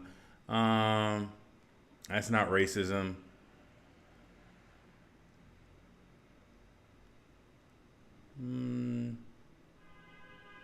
You always got to do these checks before you start talking or giving any sort of praise about anybody. Okay.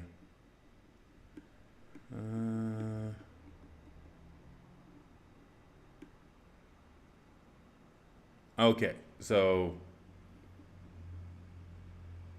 I'm gonna say at least something good about him when it comes down to this. So a large amount of what ADOS reminds me of right now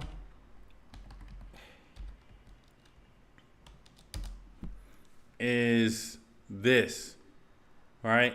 So what this is the LaRouche PAC's push for NWAPA project. NWAPA is like North American Water and Power Authority, which would basically be a large well, actually it would be multinational because Canada would be involved, and Mexico, in capturing all the water that's running off from Alaska all the way down through the Gulf of Mexico, and trying to capture that water so that it could be more readily managed in its flow to the sea, right? So that we have more reuse out of it. What ADOS and their organization and their organizational structure, you notice also that we don't have this. They also have a same or similar project for Africa as well. The reason why you don't necessarily see this actually implemented is because they haven't actually gotten anywhere. They have a very well organized and well funded organization, but they haven't really done anything with, or they haven't really had any major achievements with their project. And I wonder whether or not ADOS AF is going to eventually be one of those organizations that spins their wheels in similar fashion, right? Because they weren't able to get Sandy Darity in line, right? So Sandy Darity is now, or at least I heard, I should say, is, I could go to Twitter, but I don't feel like it. He's actually fighting or arguing on behalf of Incobra to a certain degree, so far as advocating for those individuals.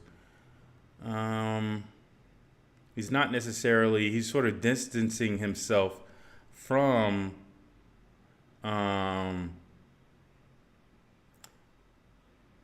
yeah. So let's look at this.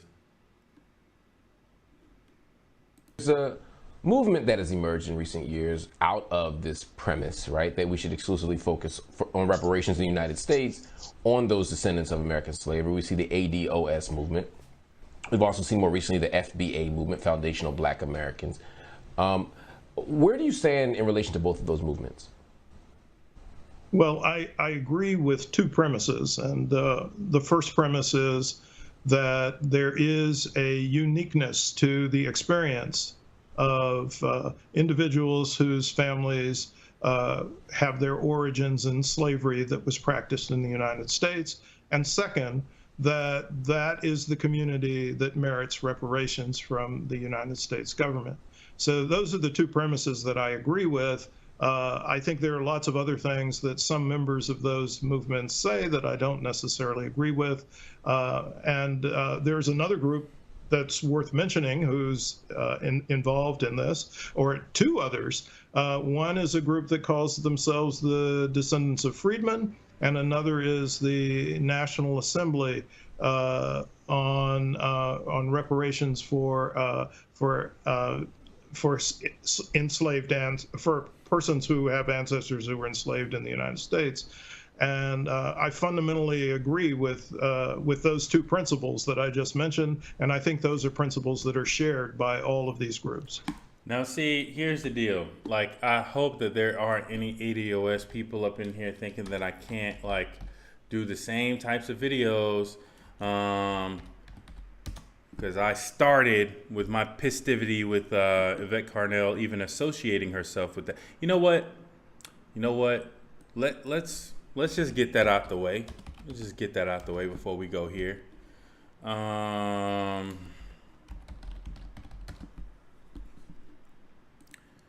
So there was and if you notice, I'm actually in this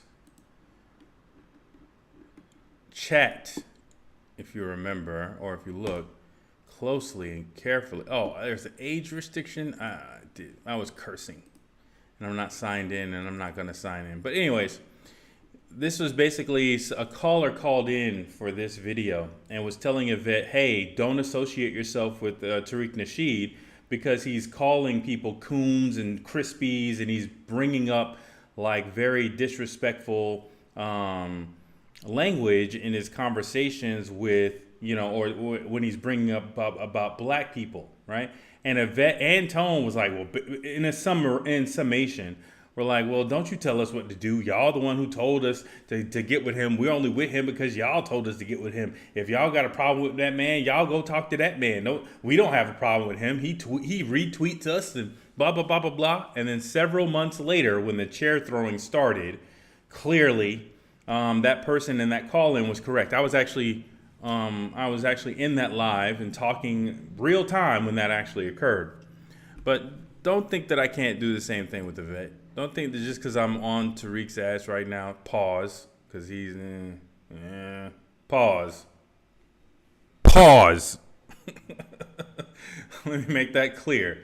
Just because I'm on this stance doesn't mean that I can't have criticisms, or I don't have criticisms for ADOS. But if you look here, you notice what they're trying to do recently. Back up. There's a video. This is how ADOS came to be, our origin story. And it's like, you can't really rewrite that, right? You can't really rewrite that. What your origin story is, Sandy Darity started, was doing research about this subject for a very long time, and another individual had the name Descendants of American Slaves, and then those two things conflated together to a political movement that you umbrellaed under American Descendants of Slaves, right? The majority of the movement and legitimacy that you guys gained early on was using Sandy Darity's work. Literally, y'all, Sandy Darity's name was in your mouth every 5 fucking seconds when y'all first was on YouTube, right? Even though I think that who had the interview? I think it was Tone who had the interview, or attorney, former prosecutor Antonio Moore, had the interview with Sandy Darity initially, but they were basically constantly on Sandy Darity's academic dick. But the fact that you have this guy years later, after having a very what should have been a very good relation.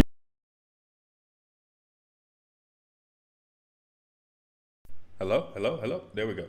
After having what should have been a very good relationship with him, you're in the position where he's distancing himself from your organization is pretty bad. That's pretty bad. That's horrible. What that means is that speaks to the other dynamic of what Tariq Nasheed was able to expose, right? So Antonio, not to go back through the history, but the reason why there was a split between ADOS and FBA in the first place is because of a tweet that Tariq Nasheed put out, basically saying at the time that, if Democrats don't want to give us what we need, then we can, I'm summarizing, paraphrasing, then we can go to Republicans and possibly get what we need from them, right? And at the time, I believe that Tone and Yvette were trying to angle themselves onto somebody's campaign officially, and so they didn't want to be placed into a situation where they were in any way, shape, fashion, or form trying to say that they were apolitical. They wanted to position themselves as if they were Democratic supportive. But then they didn't realize that, in my opinion, Tariq Nasheed is a tool. And so therefore, that type of comment at that timing was perfect to sort of derail their abilities to be a part of a campaign.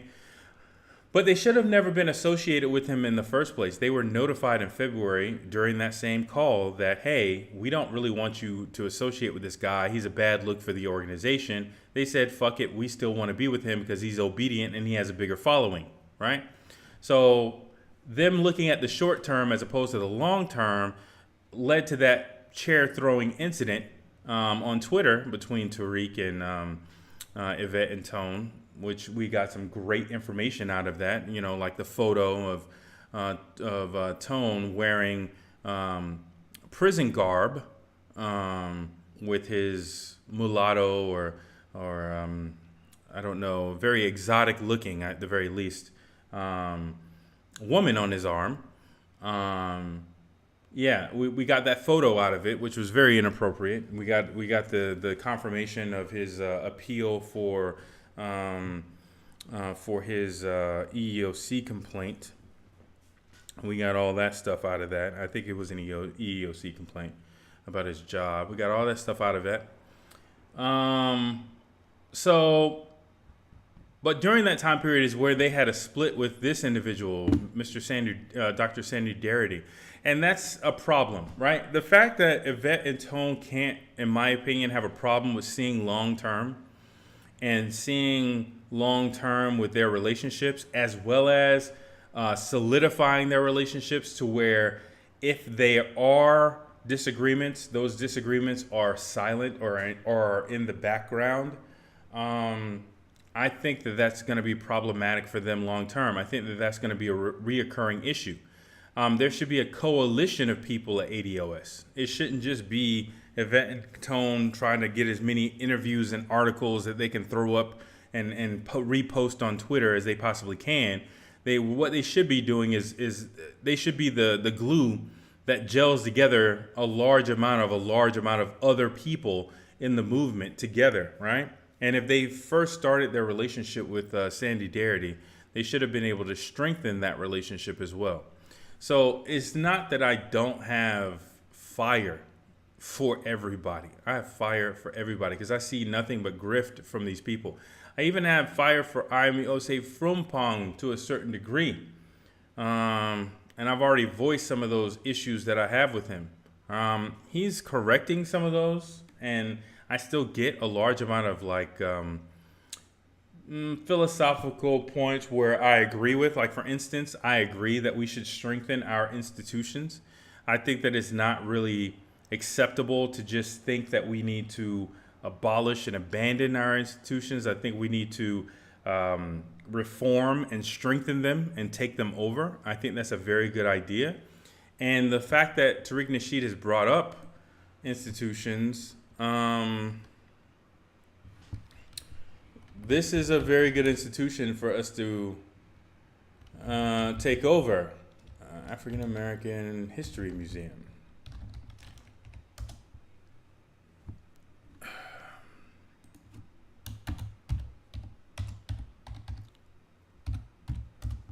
See, here's the thing with this, right? And I'm not going to necessarily go over it. You can sort of see what it is right here. But yeah, should we have been involved a little bit more in the construction and the organization of it, blah, blah, blah, blah, blah. Yes, but all of us are mostly distracted. I didn't know about it, frankly, until it was actually announced as completed. But that's a media thing too, right? But should we be more involved in our institutions like this? Absolutely. But this highlights something very interesting because this building and structure is actually funded federally in perpetuity. The structure that Tariq Nasheed is trying to have us donate to build, where is it? It's over here somewhere. The structure that he wants us to donate to build is actually going to be held by him. This structure is going to be held by him, whether it be directly or through a real estate investment vehicle or through an LLC or through a nonprofit. It's going to be owned and controlled by him, right? Or at least it's going to be owned and controlled by LLC or nonprofit that he owns and controls. That doesn't necessarily help us in any way, shape, fashion, or form. And having to pay double for something that already exists is kind of stupid, right? This, again, the question is, what helps reparations, right? So my criticism, and as you can see through the video that I made, and all of my comments are reparations are the start of everything, right? They're the reverse of everything and the start of everything. Not having reparations can explain a large amount, if not all, of what descendants of American slaves have experienced up until this point. And having reparations can solve a large amount, if not all, of the problems that we have going forward, right? It's the linchpin. So if Tariq Nasheed were saying, hey, we need to do some structural changes at the African American History Museum, the National African American History Museum, that would be something that would be actually very beneficial, because that could interlock into reparations, right? Because when you do a study of the past of descendants of American slaves, the issue of reparations will come up time and time and time again. If you're doing an accurate study of the history of descendants of American slaves, you realize that we are not in any way, shape, fashion, or form associated or even similar to any other racial group or ethnic group or lineage, depending on, or ethnicity, however you want to define that distinction, right?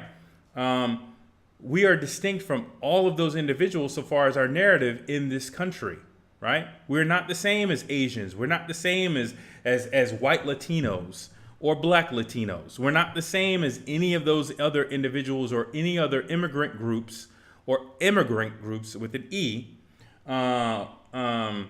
We're different from all of those individuals. And our claim for reparations is needed and historically based. It's not just simply what Judge Joe Brown wants to list. Oh, back in the day, there was a specific general who blah, blah, blah, blah, blah. And then ultimately makes us all look like buffoons by opening up his fucking fat mouth and saying that, oh, well, if you niggas get reparations, you're going to spend it on chicken sandwiches, you stupid son of a bitch. Which is the reason why I said what I said on the Black Authority's channel. And Black Authority, I know you're wondering why I haven't done certain things, my dude. Yeah, I've concluded my conversations with Blog Talk Radio.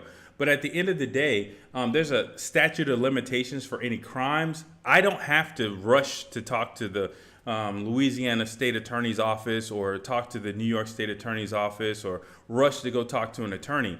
I'm going to handle that situation of you doxing me. Trust me. But I'm going to handle that on my time. There's plenty of time, my friend. There's plenty of time to handle that. There's plenty of time to handle that. So don't think I've forgotten about that.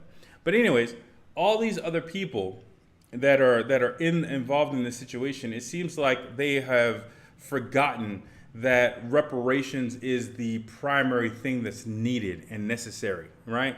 They sort of just try to gain or benefit, whether it be monetarily or whether it be through recognition or whether it be through a following growth, right? But if you were to interlock back to this individual, this institution, right?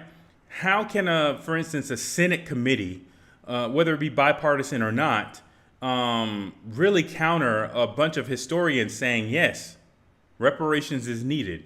Yes, reparations is necessary. Yes, reparations is historically based and needs to be passed. And what we're going to be we've already documented years and centuries of pain for descendants of American slaves. And without reparations, all we're going to be documenting at this National Museum is the continued oppression of that people within the richest country in the world, right? If the director of this organization were to say that in an open Senate, that would actually help the process of reparations, right? Let me go back to it. This little thing, I don't want to do this. Let's see if I can do it. No, see, it did it anyway. See, now it doesn't want to do it. But let me back up here. I think it's because it's off. Let me do it like this. Let me do it like this. But we're going to get it done. We're going to get it done, though.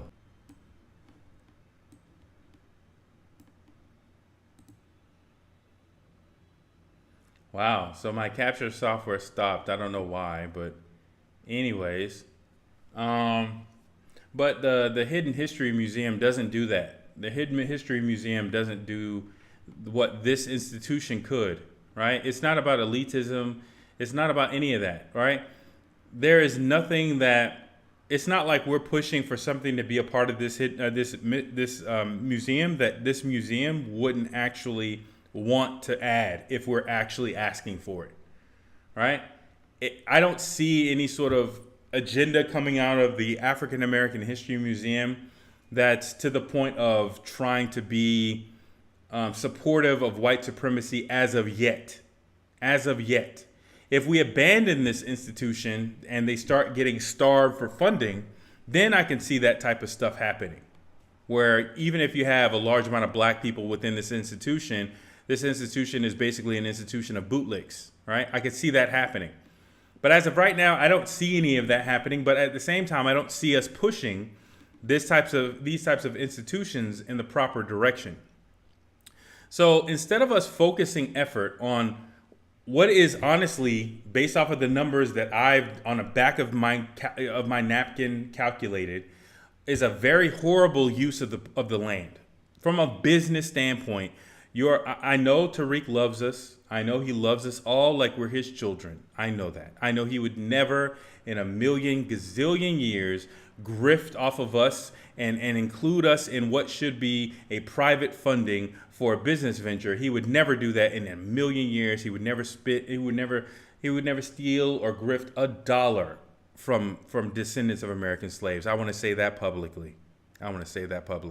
However, if you look at the situation, if he puts a museum there for the amount of money that he plans on putting it there, so he plans on spending $4 million after purchasing the land for $3 million, right? Now that could be different. He could be trying to finance it and all this other craziness, right? But you're still, whether one way or another, you're still left with like $4 million, right? So for $4 million, you're not going to be able to put anything more than like an 8,000 square foot commercial structure there, right? Brand new construction, yes, but no more than 8,000 square feet. So you're misusing the property if that's the case, because you could be making $33 million profit, $20 million profit, who knows, a large amount of profit if you were to just invest in brand new real estate investment or a residential structure in that same lot. If you were to put a residential structure there, you would gain a large amount more money. Yeah, you would have to invest a large amount more money, but you could profit a shit ton more money in that regard as opposed to a hidden history museum. So I just don't know whether or not that love he has for descendants of American slaves really extends to that level. But regardless, improving this institution is whether it be a half step or a whole step or a heel pivoting towards a step towards reparations. Fixing this institution is more of a step towards reparations than helping him build a private museum. And a large amount of people want to play games with shit, and they want to just basically donate money just to be donating money. They want to be a part of something just to be a part of something without even thinking. Or you have a large amount of like side tethers, you know what I'm saying? I hate to use his terms, but it's a very good term. I would have to say that. Who feel guilty about either their own previous hate towards descendants of American slaves, so they just want to be a part of something, and since they have money to burn, they're up there donating to something because they feel as though it's the new in thing to do and all this other little bullshit. You're not helping out descendants of American slaves by giving your money to Tariq Nasheed. Let me say that again. You are not helping out descendants of American slaves by giving your money to Tariq Nasheed. You are helping Tariq Nasheed when you do that. Be very clear. You are helping Tariq Nasheed when you do that. You're helping Tariq Nasheed. You're helping out any LLC that he's a part of. You're helping out any nonprofit he's a part of. That is who you're helping out. You're not helping out us. But a large amount of people want to be a part of the in crowd that Tariq Nasheed creates, right? And so they do stupid shit, not thinking about it. Like, nobody wants to call anybody out. I have no idea what the hell it is.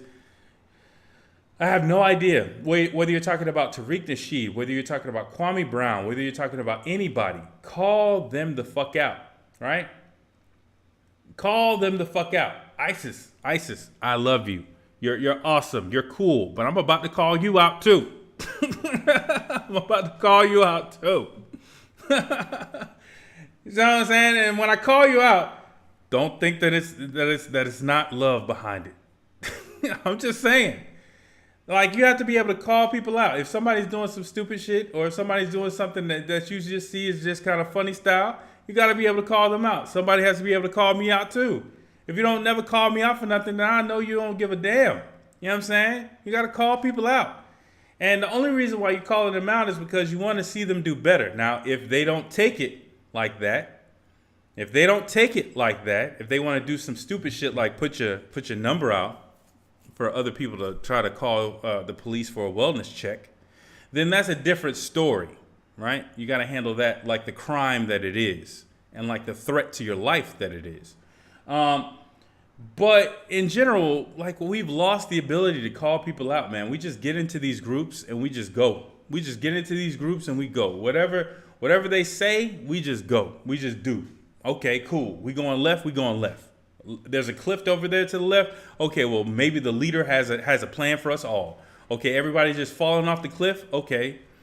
Well, I guess I have to commit to it since I've already said I was going to go ahead and do it. That's the kind of stupid shit that we have as a part of our community. Fuck that. Be able to turn on a dime. There's nobody I see on YouTube that I 100% support in any way, shape, fashion, or form. If I see you doing something stupid, I'm calling you out for the shit. Period. I'm calling you out for the shit. Ain't no, well, I'm going to give that person the benefit. I don't give a fuck. I called out Irami Osei Fumpam for talking too much about his daughter. I mean, I said that you were turning this shit. I think I said, what did I say?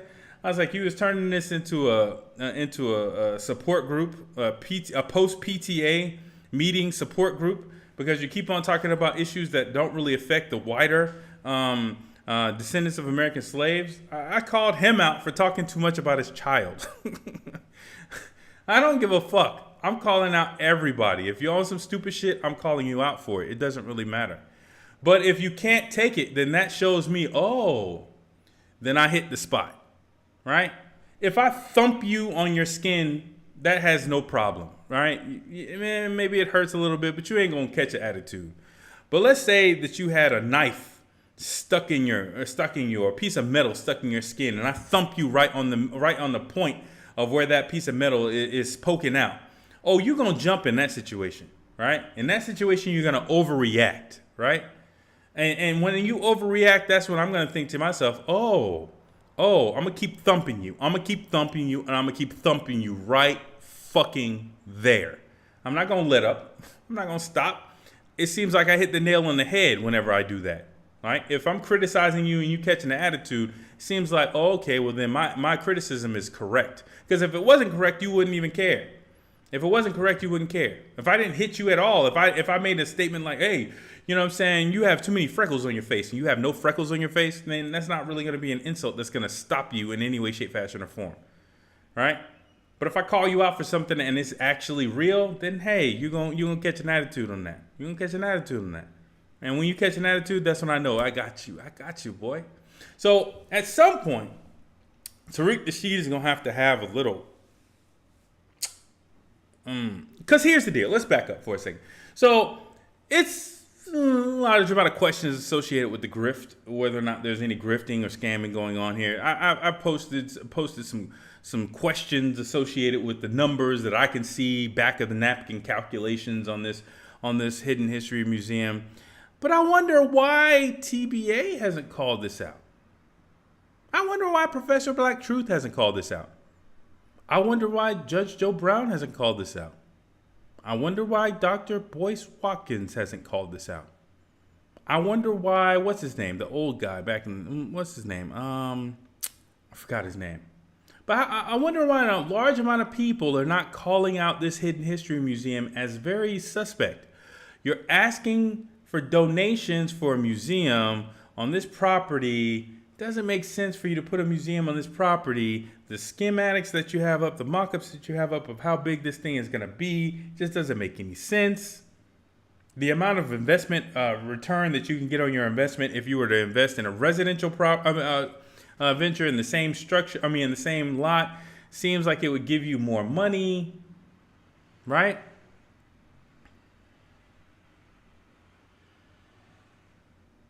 So the question is where where is all the criticism? Where is all the individuals who would actually point this stuff out and say to yourself, like, hey, you're asking for $7 million amongst people who are descendants of American slaves who you should be advocating for reparations for. You should be advocating for reparations for these people, and instead you're asking for $7 million from them collectively. So that's why I brought up Judge Joe Brown earlier. So where is he? He's a quasi do for self-arrest, right? So why isn't he criticizing Tariq Nasheed for not doing for himself? Why isn't he criticizing Tariq Nasheed for like not going amongst those with enough finances and privately fundraising the money, as opposed to asking for the money from people who are largely broke and should be using their money for something else, right? We should be, not buying Popeye's chicken sandwiches with our money, and I'm assuming that Judge Joe Brown has other directives of what we should be paying our money for, and I would assume that a $7 million venture, nonprofit venture, would not be something that he would suggest that we spend our money on. So where are all these critics of this individual? It's like there's a black hole of silence around this individual. The reason why there's a black hole of silence around this individual is morally, all of these people agree with his actions. All of these people agree that, yeah, what he's doing is 100% right. I think. Silence is consent, in my opinion. Silence is consent. But just the video alone, showing liquor stores, showing all sorts of weird shit in the mock-up. If it was another person, if this was Richard Spencer, or if this was just if this was in Cobra trying to fundraise for a museum to go into Crenshaw Boulevard in the exact same lot, if this was in Cobra and they had the exact same shit and the exact same problems in their commercial, the question I have is, would this not be on Professor Black Truth's YouTube channel within 24 hours of Cobra posting the shit? Would it not be on the Black Authority's channel within 24 hours of it being posted, or less? Right? These people all I'm not gonna go forward, but you could see the problems associated with that, right? So that's all I have to say. Nice little thought experiment. More questions put out there, and yeah, nothing else to say beyond that.